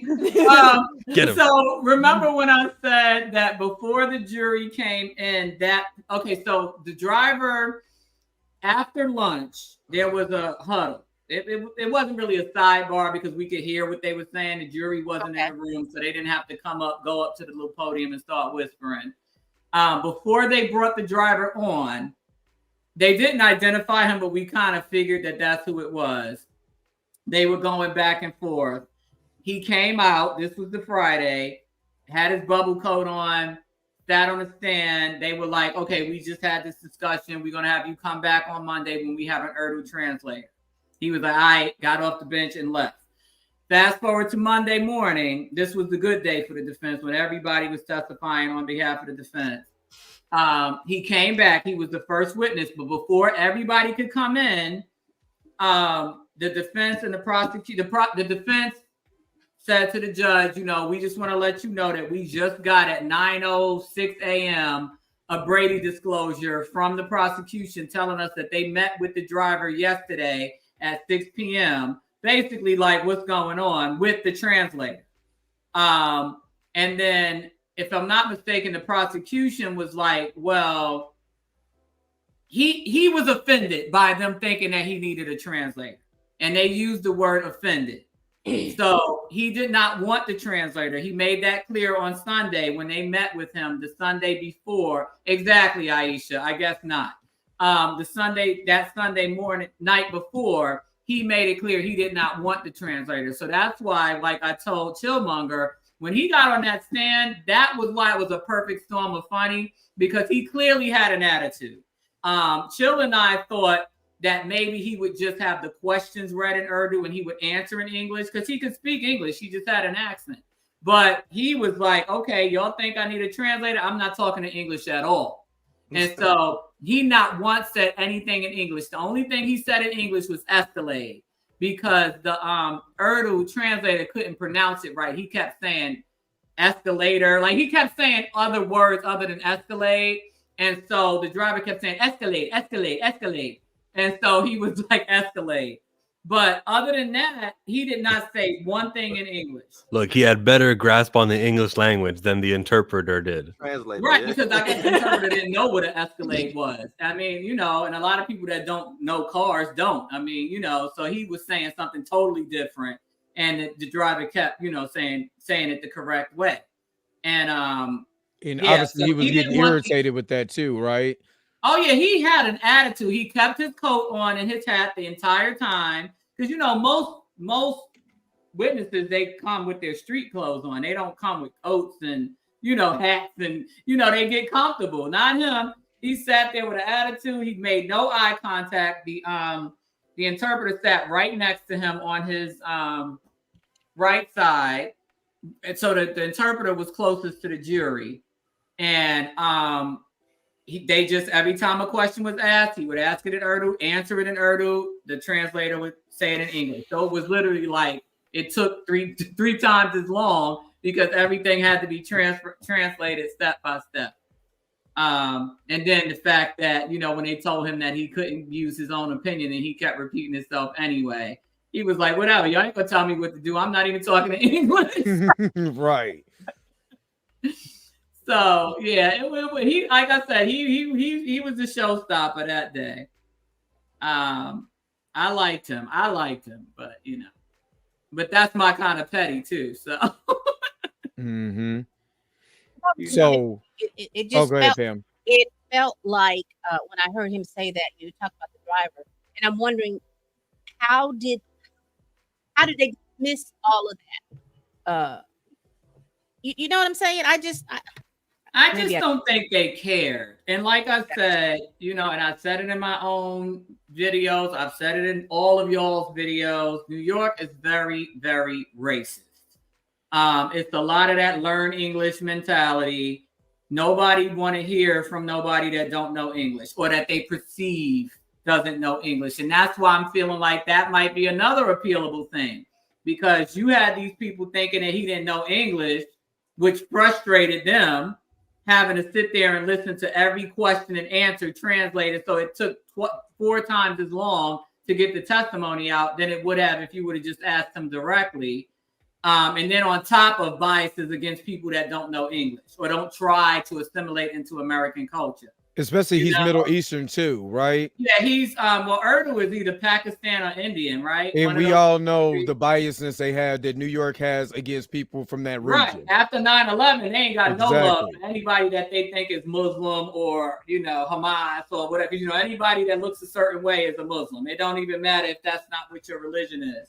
And you know how many Indian friends I have that have Christian names? Mm-hmm. And I mean, they're pure Indian from India. And they have names like Ron Martin. You know what I mean? It's like, and they speak their native languages. They have accents. They wear their, you know, traditional clothing, eat their traditional food, and have Christian names. But, you know, and are Christians.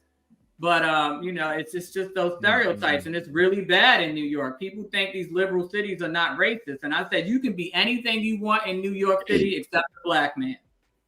Mm. And that's just facts. Cold-blooded. Yeah, Sikhs do get it bad. They get it real bad because they wear the turbans. And so, you know, Sikhs are not even Muslim. And as soon as you see the turban, you think they're Muslim. It's like, what? Craziness. But, yeah. All right. Do y'all have any other questions, or are you want to take questions from the chat? If y'all want to ask us some questions, we're about to we'll give about 18 more minutes before we wrap it up, because I've literally been in this chair all day since the middle of last night. So, you know, this is a job now. 4 hours this morning. How many? Almost 3.5 hours. Just 10 hours. Yeah, that's more than my work. That's my work schedule. You know, I work either 10 to 11 hours, you know, or more. You know what I'm saying, a night. So, why did somebody just DM me talking about I apologize for calling you a bad wench? Wow. What was that? Did I miss it? When did that happen? Wow. Hey, at least you got your apology, but right. Thank you. Maybe it's somebody in this chat that feels bad for me for dating one white guy. Wow. Thank you. You're in this chat. Thank you for the apology because I was a fetishist. Thank you very much. Okay. Okay. So the TMZ will show. You gotta check your local listings for the TMZ show. They normally play their show and then they drop it online the very next day. So just look out for a short from me from TMZ coming on tomorrow. Just whenever they drop it online is when I have it. What the hell? Oh shit. So yeah. So of course. So that's why they don't have it right now. Yeah, it's not because they haven't aired it yet. They literally, if you wasn't on the live stream this morning, they literally hit me up. I'm talking about right when we're wrapping this up, saying, "Hey, do you want to get on?" And I'm like, "Oh shit!" Like normally they hit me up in the morning. I gotta go. TMZ called me, man. Yeah, I mean, shit. I mean, you know what it is. You know, important. I'm not mad. Wait a minute. I was on here for 4 hours. Hold up. I gave y'all 4 hours. I got what my man say. I got the bus driver butt. You know what I'm saying? I'm over here just cheeks numb, and they're like, "Hey, I gotta go." I can't feel my legs. So, she said, oh no, wait a minute. Let me get to some of these. Danny, I think you said it a while back that her parents showed up and left. Yes, they did. Okay. They looked like they didn't even really want to be there. The first day that we thought, the first day of the actual trial, when the digital analyst for the DA came on the stand talking about metadata and geolocation, I think she was supposed to come out that day, but they took so long that she didn't. But they were sitting there then, and they got up and left. And then the next day she came on the stand. They stayed for that day. They stayed for the day after. But then by the time I got back Friday, I think they were going. Most of them were going Thursday. They were definitely going Friday. And I looked at them when the defense asked her about the parents having a problem with her alcoholism, and you could kind of see where they were like, So I just think they showed up just because they kind of had to, but I don't know if she has a good relationship with any of them, honestly. The sister included, because the sister didn't answer her calls when she had to leave, and she needed somewhere to go.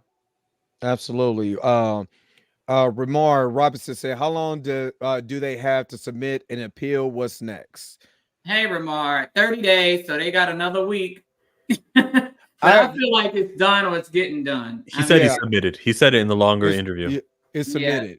Yeah, they submitted the appeal, which I said me and you talked about that. As soon as that trial was over, he got, they said guilty. They was already like, let's get the appeal. And I believe you and that's what the conversation that you and Kirby had. That hey, throw everything in the kitchen sink. You know what I'm saying? I mean, just like I said, the ticket, I'm not really worried about the harassment because it's really a city violation. Yeah, it's the assault. You get that off, and again, I think that brings it back to, I believe that's why ABC had this interview with him. He wins that appeal, then you can't say this man has an assault case. He won his appeal. He was exonerated from that. And the harassment charge is a city violation that anybody could get. Then, now you could be able to pitch to the shareholders, the people at the Bob Igers, you know what I'm saying, that's in Disney, and say, well, yeah, we can bring this guy back. He did everything he needed to do. Let's bring him back onto the fold. So I think that's what's going on. Yeah. Okay. Somebody asked a question about if the appeal gets turned down, what's next? That's it. There's going to be whatever the sentencing was going to be. And you only get one chance at an appeal, and that's what worries me. I'm hoping that, and I said as much on my own thing the other day, I'm hoping that appeal was written before the trial even started. And that all they had to do was go in and just tweak it. I'm really hoping that they didn't just go in and crash out on, because when you rush and do things, you tend to miss stuff and leave stuff out. Right. I feel like I would have taken the preemptive measure of just listing out all the possible reasons why they could have convicted him and work down the list, and then once we know what you get convicted of, just delete what we don't need, so that we're not sitting here cramming it in, and you know, because you only get one chance. And that's where paralegals come in. You know, we're not only a second set of eyes, we're the people that's actually typing this stuff and compiling the exhibits and the trial notebooks and the, you know what I mean, sending out the subpoenas and you know, we do all that. Y'all just show up at court and talk your shit. So, you know, I'm hoping that it seemed like they only got 2 legal assistants. They don't have paralegals, so that kind of worries me too. But I don't know. I'm praying, like legit praying that it gets tossed out. But you know, I don't know who the appellate judge is going to be. I don't know. You know, with their it's not going to be in that same. It's not going to be in that same district. I know that. No, it's a whole. It's the appeals court division. It's a whole different judge. But I don't know. You know, because I've looked. You know. Once a week or so, I go into the case information and nothing's updated. So we don't even know what judge has it. I mean, I guess I could check something else. I'll double check and I'll send it to y'all if that's something y'all want to look at or talk about. But all I'm gonna say is big bank play little, take little bank. Somebody gonna go in there and be like, "Hey, judge, you got this appeal, right? Yeah, go ahead and here's a quiz dub. Go ahead and make it happen, partner." No, Don said, dub. That's all it takes is a dub. Sometimes it takes a fresh wet dub. Here you go. Right. There's no jury for an appeal, bro. There would only be a jury if he wins the appeal and they decide to grant him a new trial. I'm hoping that if he wins the appeal, they just let him leave and live his life. But if the appeal, like if they make a compromise and say, okay, well, we can't let him just walk away, so let's just grant him a new trial just to save face, so the prosecution can save face. Who want to do a new trial on a misdemeanor? Nobody. But nobody. The good thing is, though, we already know the prosecution strategy. They've already showed their hand. We know that's all they got. So we already.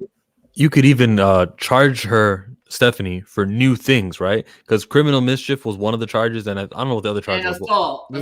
Is statute of limitation on that?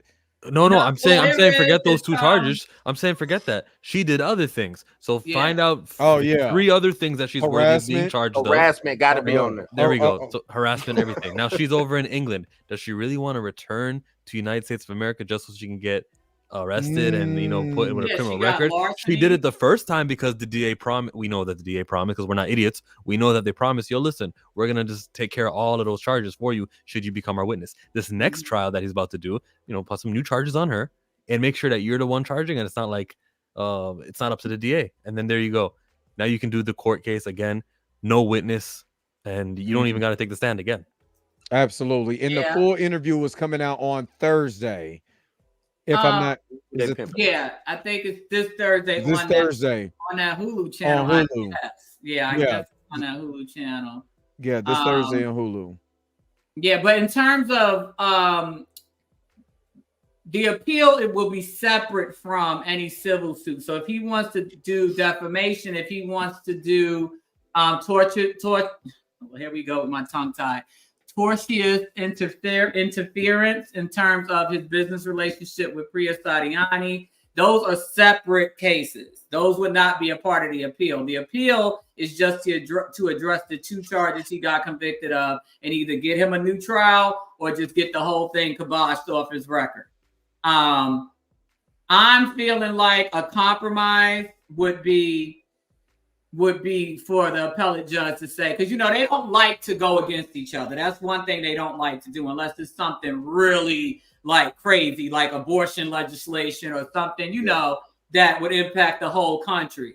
They don't like to go against each other. So a lot of times they'll compromise, and a compromise would be granting him a new trial versus just wiping it clean and saying it never happened.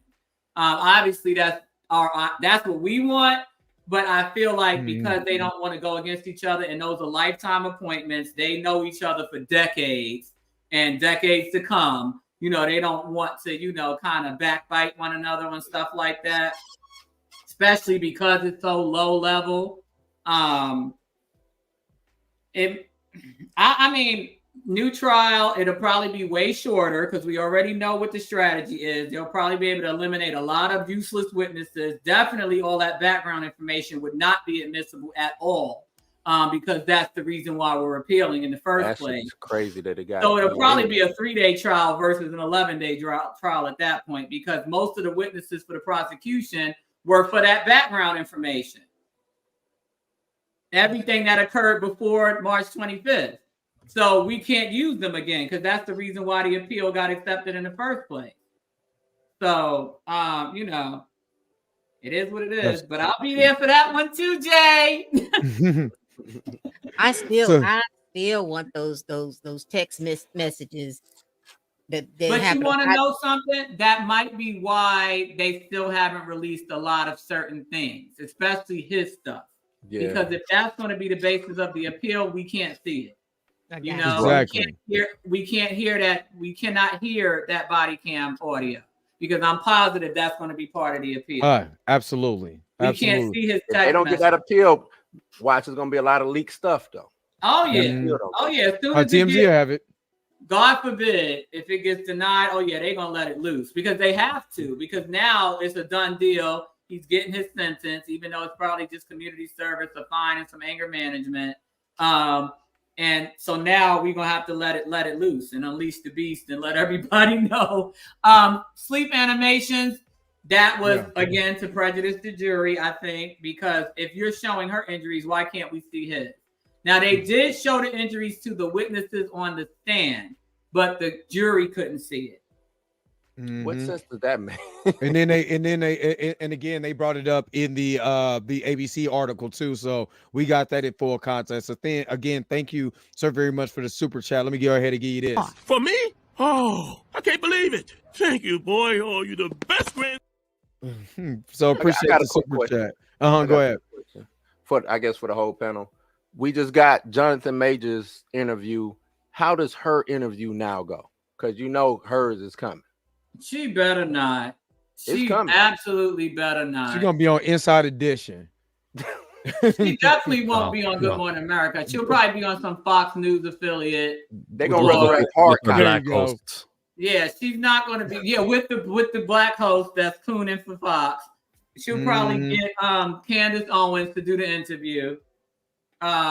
No, Candace don't like feminists. That's one thing Candace don't like. She do not like feminists. That's how she made her bones. Yeah, that's how she made her bones. Like they say, a broken clock is right twice a day. Yeah. So I do support her on the anti-feminism, and I support her on the whole spiel she does about how Democrats keep us in broken homes and on welfare, because that is an absolute fact. I've witnessed it for myself working in the welfare office. So I know that they do that. They will literally take away your food stamps if they find out you're in college. What? I'm trying to get off. Like, I'm trying to educate myself so I don't need food stamps, and you're going to take them away because I'm going to college? It's a BBC. Don, you're funny for that. I can see that. BBC. Well, yeah, because that's her, or that racist guy that got in trouble for talking about Piers Morgan. Yeah, Piers Morgan. Yeah. She didn't even finish. She just said that racist guy. Pam says Piers Morgan. Yeah, well, I'm curious if this is. I don't want to say this. You got to say this. No, you got to say it. Say it. Let it out. Ask the algorithm, please. And I don't mean this as any harm as like I'm saying that, but he has the bigger star power than she would have the biggest star power. And she doesn't seem like, from what you had described on the stand, she doesn't seem like she would be too coherent. She'd be so excited about being in the limelight. I would want to see it. That's why I want to see it. Want to see? Yeah, I want to see. I just feel like it's just gonna be more of the same of what she did on the stand, which was utter bullshit. So, and everybody already knows that because there's the transcripts, there's what I said, there's what Jimmy said, there's what whoever else was in the courtroom said. So I mean, still on that $7,000 Rolex, right? So I mean, it's just going to literally be the same nonsense, and she would have to find an audience that's there for that, not that there for it. And I don't know who that might be, other than the Me Too maniacs. But that's like what 10% of the entire population. Didn't they just make her the face of some organization or something like that? Really? You know, it's supposed to be some domestic violence organization. But I never heard of them. I saw the little screen grab of it. I never heard of them. Yeah, so. they just when popped I tell up. you, cat be swinging in them streets out there. Cat be swinging in them streets. Because they were talking about all this stuff about domestic violence, and then they mentioned something about when you chase a person and da da da da this and da da da da that and da da da. And I was like, cat was like, you're describing Grace Jabbari. Jonathan, exactly. Describing her, and so. Yeah, they made her. She said for her birthday she wanted you all to support the place that helped her out. So, So do you guys agree that Jonathan Majors should still be the face or be the voice of men's mental health? Because if to counter what I'm just saying. Oh, absolutely. I don't know. I don't know all the different foundations and stuff out there, but whatever the most prominent one is, that's the one he needs to align himself with. And go hard with it. And again, whether people believe it or not, like Chillmonger said, he hopes he was lying. It doesn't matter because it's necessary. Yeah. And it helps that that's his mom's line. That's her profession. That's what she does. So it'd be easy. Right. It's not even like they could say he pulled it out of his ass, because that's his mom's actual job. She's a mental health counselor, like that takes insurance. So, and I'm saying takes insurance because it's hard to get approved to take insurance. Because I'm actually doing something else now where I can take payments through Medicare and Medicaid. So, yeah, that's a big deal when they start letting you get them payments, them government funds. So, so that means look. Let me just give you that little tip. Make sure your paperwork is all. Oh yeah, I got a consultant for that. I have a consultant. Yes, I'm not even touching it. I'm not touching it. I have somebody else doing that. A gin genie. That is funny. A gin genie at the bottom of a bottle. So Tamron Hall, is that a yes or a no? For Stephanie. No. So if Tamron Hall invites her, she deserves to lose all her ratings. Yeah, all of them. Yeah, I saw the video. Danny asked me to watch. Danny asked me to watch that clip with his teacher when they were on like a FaceCam, and he got teary-eyed. He's blowing kisses to his teacher at Tamron Hall, and then Tamron Hall had like a second segment with him also. It was good. It was like, I'm gonna put this guy, I'm gonna celebrate him, and talk about Creed, and because they're from the same place. So what you turn her? Yeah, and they're both Virgos, and they had a lot in common. So I guess that's why she took to him. Did you just say they're both Vertigo, like the sign? No, Virgo. Yeah, the sign. Yeah. You said Vertigo is Virgo. Not Vertigo. You said Vertigo. Yeah, but that's how little I care. That's how ridiculous that was. Like, it did not need to be added. They're both from the Virgo. Don't get slick with the mouth. She don't get you. A lot of people believe in that kind of stuff. Okay. Okay. All right. That's what I think about it. I'm about to turn into a gin genie over here. And it does matter because I think she mentioned it in that show as well. But I see her ending up getting interviewed by Robin. That's what I see. No, I don't see well, Robin. Yes, because Robin is the one that set up Nate Parker. There it is. I don't think it'd be Robin, but Robin gonna try to redeem herself? Yeah. No, I think she would probably tell us what really happened. Agenda nonsense. I think if she goes somewhere, is going to be a right-wing CNN type of interview. I mean, not CNN. CNN, Fox like News, Fox. Lord. You know what? The way that she'll go to Joy Reid. She'll go straight to Joy Reid. Let me shut up. On the political talk, but CNN, Fox News. I mean, flip demographics, and they're the same people. Yeah, Joy that Reid. is true. That's Joy true. Reid. You know what? I have to agree. Let Gail get her hands on him. Let Gail do it. Let Gail do it. Do you think she'll Ann Coulter? Robert. Yeah. Robert. So do you think? So you think? Did you see what she did to Robert? Yeah. So you think? Do you think she would tear? So do you think it'd be favorable for her to go there, or a complete utter disaster? I think anywhere she go to be a disaster. I think it would be a disaster because Gail has a knack for bringing out the crazy. Because you see how calm she was. She did. She was very calm. She asked only one question and he just lost. He lost. She just said, like Robert. Robert. Like she's used to dealing with crazy people. So. She would trigger her the same way. She didn't even uncross the legs. That was hold up. What did she trigger with the questions they were asking her on the stand? Then that's what I was about to say. What I'm saying. Gail gonna do the same thing. The same way she was triggered by Priya's questioning, and Priya wasn't even really hitting her that hard. Could you imagine if she had to answer some hard questions? Oh, she would lose it. She would either start that crying routine, Grace, or she would start talking slick like she started talking slick to Priya. Can you get her some tissue? She said, "Jenny, mom." Jenny, mom. That's crazy. That little dark meat on the side, mine. Yeah, that line. Or I remember that line. Little dark meat on the side. You might as well go to the No Jumper podcast. Yeah, right. I can just imagine that. She can go to Howard Stern. He's still around. Yeah, he's still interviewing. He's on Sirius XM radio.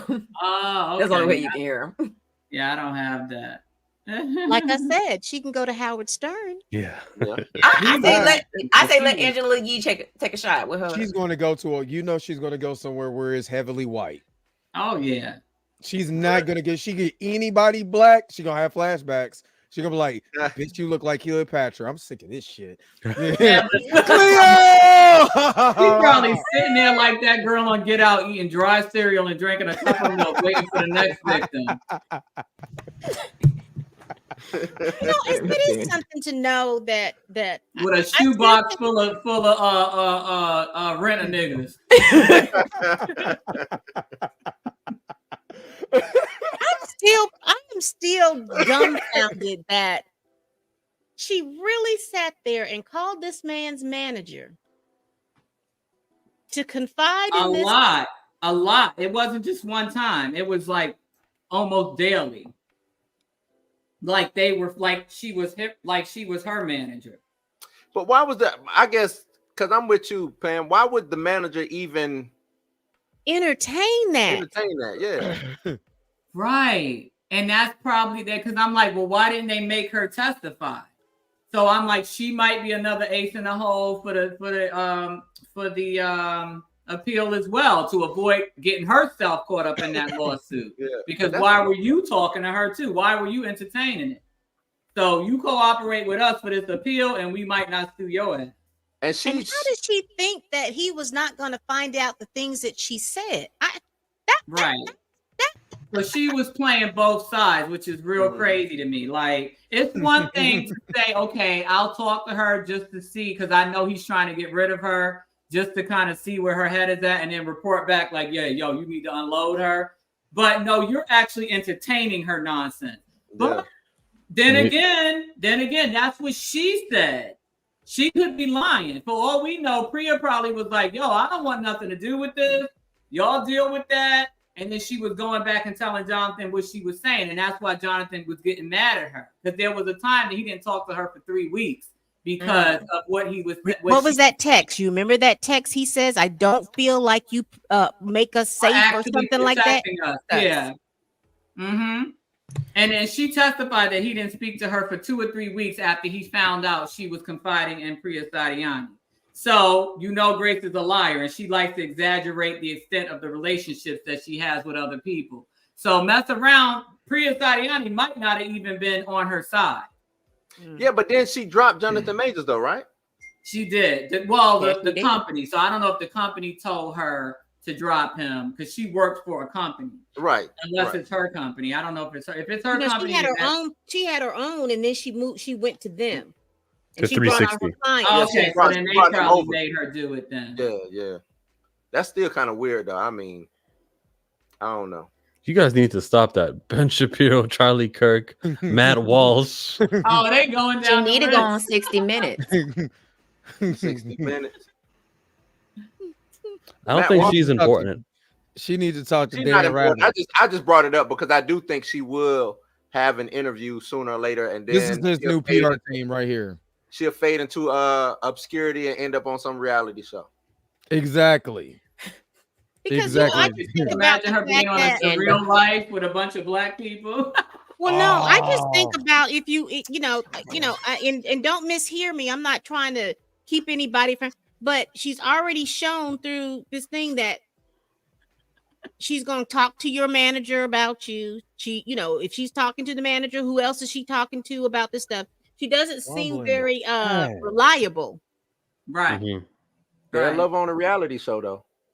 And I think Marvel is not saying too much because she was an employee at one time. Both of them were employees, and I think Marvel is hired trying hand. whatever. She still they paid her a check. That check said Marvel on it. That Flavor of Love 25. They paid her a check, so she's they're trying to. Not Flavor of Love. No, she'll do 90 Day Fiance. We know where her game is, right? She's doing an American. Yeah, right? Exactly. What she needs in her mind, they would need to get be on a married lot and of chase. So Shout may I out to ask you a Bilal. question?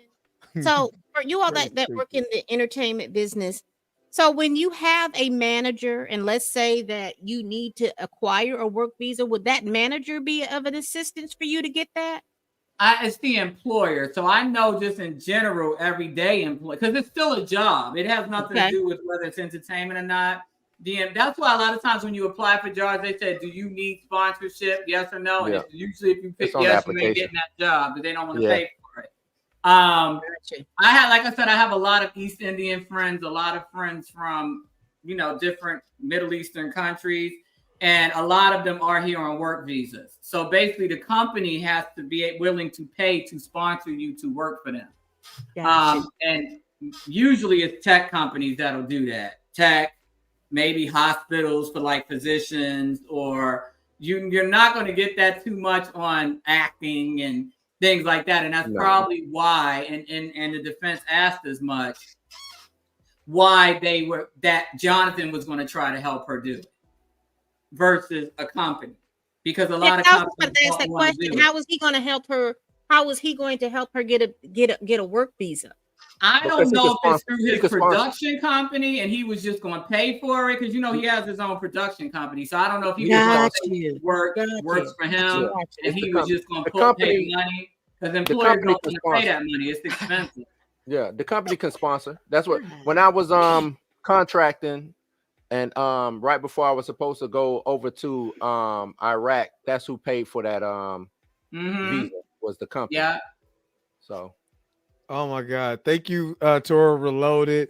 Great value, Uma Thurman. Can go take a that is what she looks like. Lake Lanier. Not Lake She Lanier. does. Not Lake Lanier. Hey, Lake Lanier will take her out. Right. She ain't coming back. Where is Lake Lanier? Take us in Georgia. That's in the Atlanta area, north of Lake Lanier. The lake is supposedly haunted. That's the lake. That down. That's the one they flooded the whole community. All black town. And they flooded. And they not playing. The ancestors is drowning people up under their graves and old homes. It's houses. If you ever go on there, you can actually see the houses. Still down there. You can see the houses. She do look like great value. Yeah, she sure do with them fish eyes. I can't unsee it either. I cannot unsee it either. You gotta give Tareen that $5, man. Thank you for that one. I done came up, got my name up. So when they speaking who blinged up, I'm who they bring up. Hey, you earned that one, dog. Yeah. That was a good. I never heard this story ever. Why isn't this a movie? They flooded it. All the people didn't. They only gave us a amount of time to get out, and they flooded some people under there. They flooded people because they didn't give them enough time to get out. Yeah, because that lake is a water source too. Right. Wow. So And yeah, there's houses, graves, go in Lake everything up Lanier underneath and there. never come out. wow, wouldn't that be a hell of a? This is the Mika G. Wouldn't that be a hell of a horror movie? Hey, look, every time I see a Lake Lanier story, I be like, yo, that's Oh my gosh, he does. Sure do. Oh, wait a minute. Her eyes are not blue. I thought she had brown eyes. Why was she looking like? That's them. Right, that's what I don't know if she put on brown contacts or if those are blue contacts. But she had brown hair and brown eyes at the trial, and her skin was darker because she was tan. So, but you know, somebody. They got on you, Danny, about saying that she was wearing blackface or something like that. And where'd you get that from? And then block me before I can even see it, because that was well over a month ago that she posted it. I'm I like, was like, Danny ain't say nothing about blackface. She just said that she changed her appearance for the court for coming to court. Right, she looked like an Iranian versus an Anglo-white woman, like she was normally looking. So. Well, she most just definitely to confirm there is a horror movie based on Lake Yo, Lanier. you gotta send me that. It's called Lanier. You gotta send Oh, it. well, Send it that's to me. easy. Send it to me. Is it I on gotta see Tubi? Is it on Tubi? No. Oh, okay. As long as it ain't on Tubi, we good. And I'm just like, they got some good stuff on Tubi. They want $6 for that movie. I'm gonna wait. What is on Let Prime? No, I guess yeah. It's on Amazon Prime. Let's see. Yep. They say on Buffy Amazon the Prime. King They want Slayer. $6 for that. They wow. Buffy the King Slayer. You know what? Now she was on Kill Kane instead of Kill Bill. You know what I mean? She was the bride, most definitely. Oh, no. Calvin said, "Don't you be hating on Tubi? Don't you do it? Don't Hey, you I'm hate not on hating Tubi. on Tubi. No, I am a like Tubi. They have some good stuff. I'm an advocate for Tubi. A lot of them Detroit movies too. be on one. I'd be like, oh my I'm God. advocate for Tubi. I knew about Central Park. Shut up, Blue. I knew about Central Park. This is the first time I heard about Lake Lanier. That's brand new to me. It's a lot of spots and towns, you know what I'm saying, that was eradicated. Well, you know, here to where I live in Alabama, they did that with Lake Martin. Lake Martin used to have there used to be an indigenous population that lived over there, and they flooded that up and made the. Are you serious? They did that. There's to a lot of lakes. If you look at what is it, that Lake Havasu over there in Vegas, Lake Vegas. Havasu. Yeah. You know, It's they on the flooded border. a It's whole on the border of California and Nevada. They flooded a community to make that lake. Oh my God. Well, you know, here in Tampa, in East Tampa, because that's like one of the worst parts of Tampa, there's a high school on top of 150 graves of Black people because it was a Black cemetery. And then there's also a housing project that they are going to tear down the housing project and relocate the people. There's 120 some odd graves underneath that housing project. They didn't know, I guess. They're not going to tear down the school, but what they did was they turned the courtyard into a memorial. Wow. It's a high school, so you know it has about 3,000 students in it. But wow.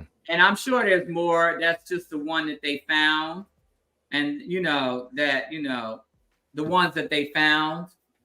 But yeah, it's crazy. And you gotta know that those if they're older graves, you know, they didn't do the 6 feet under type thing. They probably did buried 3 or 4 on some poltergeist mess. It rained too hard, they floating up to the surface. That's why was like that when Katrina came through. Yeah, because they was burying 2 to 3 on top of each ground. Yeah, but sometimes was 2 or 3 caskets on top of each other. Some of them were. Yeah. Because that's how my dad is buried. It just depends on the and that's in New Jersey. It just depends on the cemetery, because if they don't have a lot of space, they'll stack you. Because a lot of my family stacked. They like 4 and 5 caskets deep if in them. Jesus, Lord. Katrina was wild, man. Katrina was wild. Wow. Yeah, that's the terrible situation. But you see how they got him out of there. That's why it makes you wonder, was that another Lake Lanier-ish type situation? Because they got them out of there. That whole thing is gentrified. Oh my God. Houses are $500,000 houses now. I hear some stuff about that tsunami in 05 or 04 on Christmas of 04. Remember that? Yeah. I hear that was like a planned little thing that went awry in the ocean, and that's how the water got there, and nobody was prepared for it. Using Stark Tech. What tsunami in 2005? Where was it?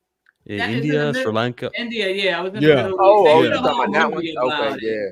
Okay, That yeah. was, yeah, I remember You seeing talking the about the one that video. hit Thailand? Yeah, that area. Was it Okay. Thailand? I don't know. I know it It was was in Thailand. Asia somewhere. Mm-hmm. They showed them on the beach. Next thing you know, they was running and all the water just came. That was crazy. Yeah, I remember that. I remember that. I know what you're talking about now. I remember that. Yeah. What, you think that they were blowing something up down there and push those? It's possible. Yeah. That's all a tsunami is. It's like an earthquake under the water. So anything could cause that kind of reaction under the water to where the waves will. It don't take much. We got the weather making machines. We got all of that. Oh yeah, you know they doing that. I mean, we could go on the conspiracy theory tirade, but but that ain't. I'm telling you, that ain't conspiracy. no, I know it's a fact, but people will call it a conspiracy theory because it's too hard to think about. Right. Thank you, Ernest Claiborne, for the $5 super chat. Really appreciate it. This is the lab. We're getting ready to wrap this thing up. So I done came up, got my name up. So when they speak of who blinged up, I'm who they bring up. Appreciate that. Last words. We gotta wrap this up. That's it, y'all. I'm going to sleep. Don't call me. Look, I'm trying to think. Do I really want to record anything in the morning? Right. Like, God, dog, I'm tired. Dre, you're bad at closing out, right? You know, yeah, he has a hard time because I don't want to. Sean is a taskmaster. He be cutting you off. I be seeing people in the comments, don't rush her, let her finish. Chilla just cut you. Just all right. We out of here. Peace, all right, y'all. Yeah. So Danny, I don't care about that. Let's go. All right, man, peace. Let's go ahead and get you for the picture. You gave them the 18-minute warning. You said let your chats in now. All right, 18 minutes expired. You can let go right now. No one needs any last words unless someone has something to promote. Huh? Exactly. I'm always here to make sure that people are promoting what they got. So, Pam, do you have anything? Life will be lifing. You won't see me till Wednesday. What is today? Hold up, because I don't know what today is. Wednesday. Monday. No, you won't see me till Wednesday. Yeah, I'm going into hiding until the Thursday the Thursday broadcast. So let me know. Hibernation. Got you. Hibernation until the Thursday broadcast. And make sure tell a friend, tell a kin, tell a coworker, tell the helper that you can't stand that I'm over here making these videos, y'all. Chill got a video that just popped up, so make sure to go and check that video out, and make sure to go to X and retweet his latest video so we can go ahead and get that on there. Yes, Toya, I am going to be getting some rest. Mika G, you got anything coming up? Same old. Tuesday, popcorn in your beard. We're doing Waterboy. And then Thursday, Blues House Live. And then Saturday is popcorn in your beard again. All right. Bluminati, what you got? Be a video probably tomorrow, since I didn't do one today. And Blues House Live on Thursday. Other than that, man, chilling, watching y'all do y'all work. All right. So let's go ahead and get up out of here. Peace. Bob higher to everybody, man. Y'all have a great rest of y'all Monday, man. Let's get up out of here.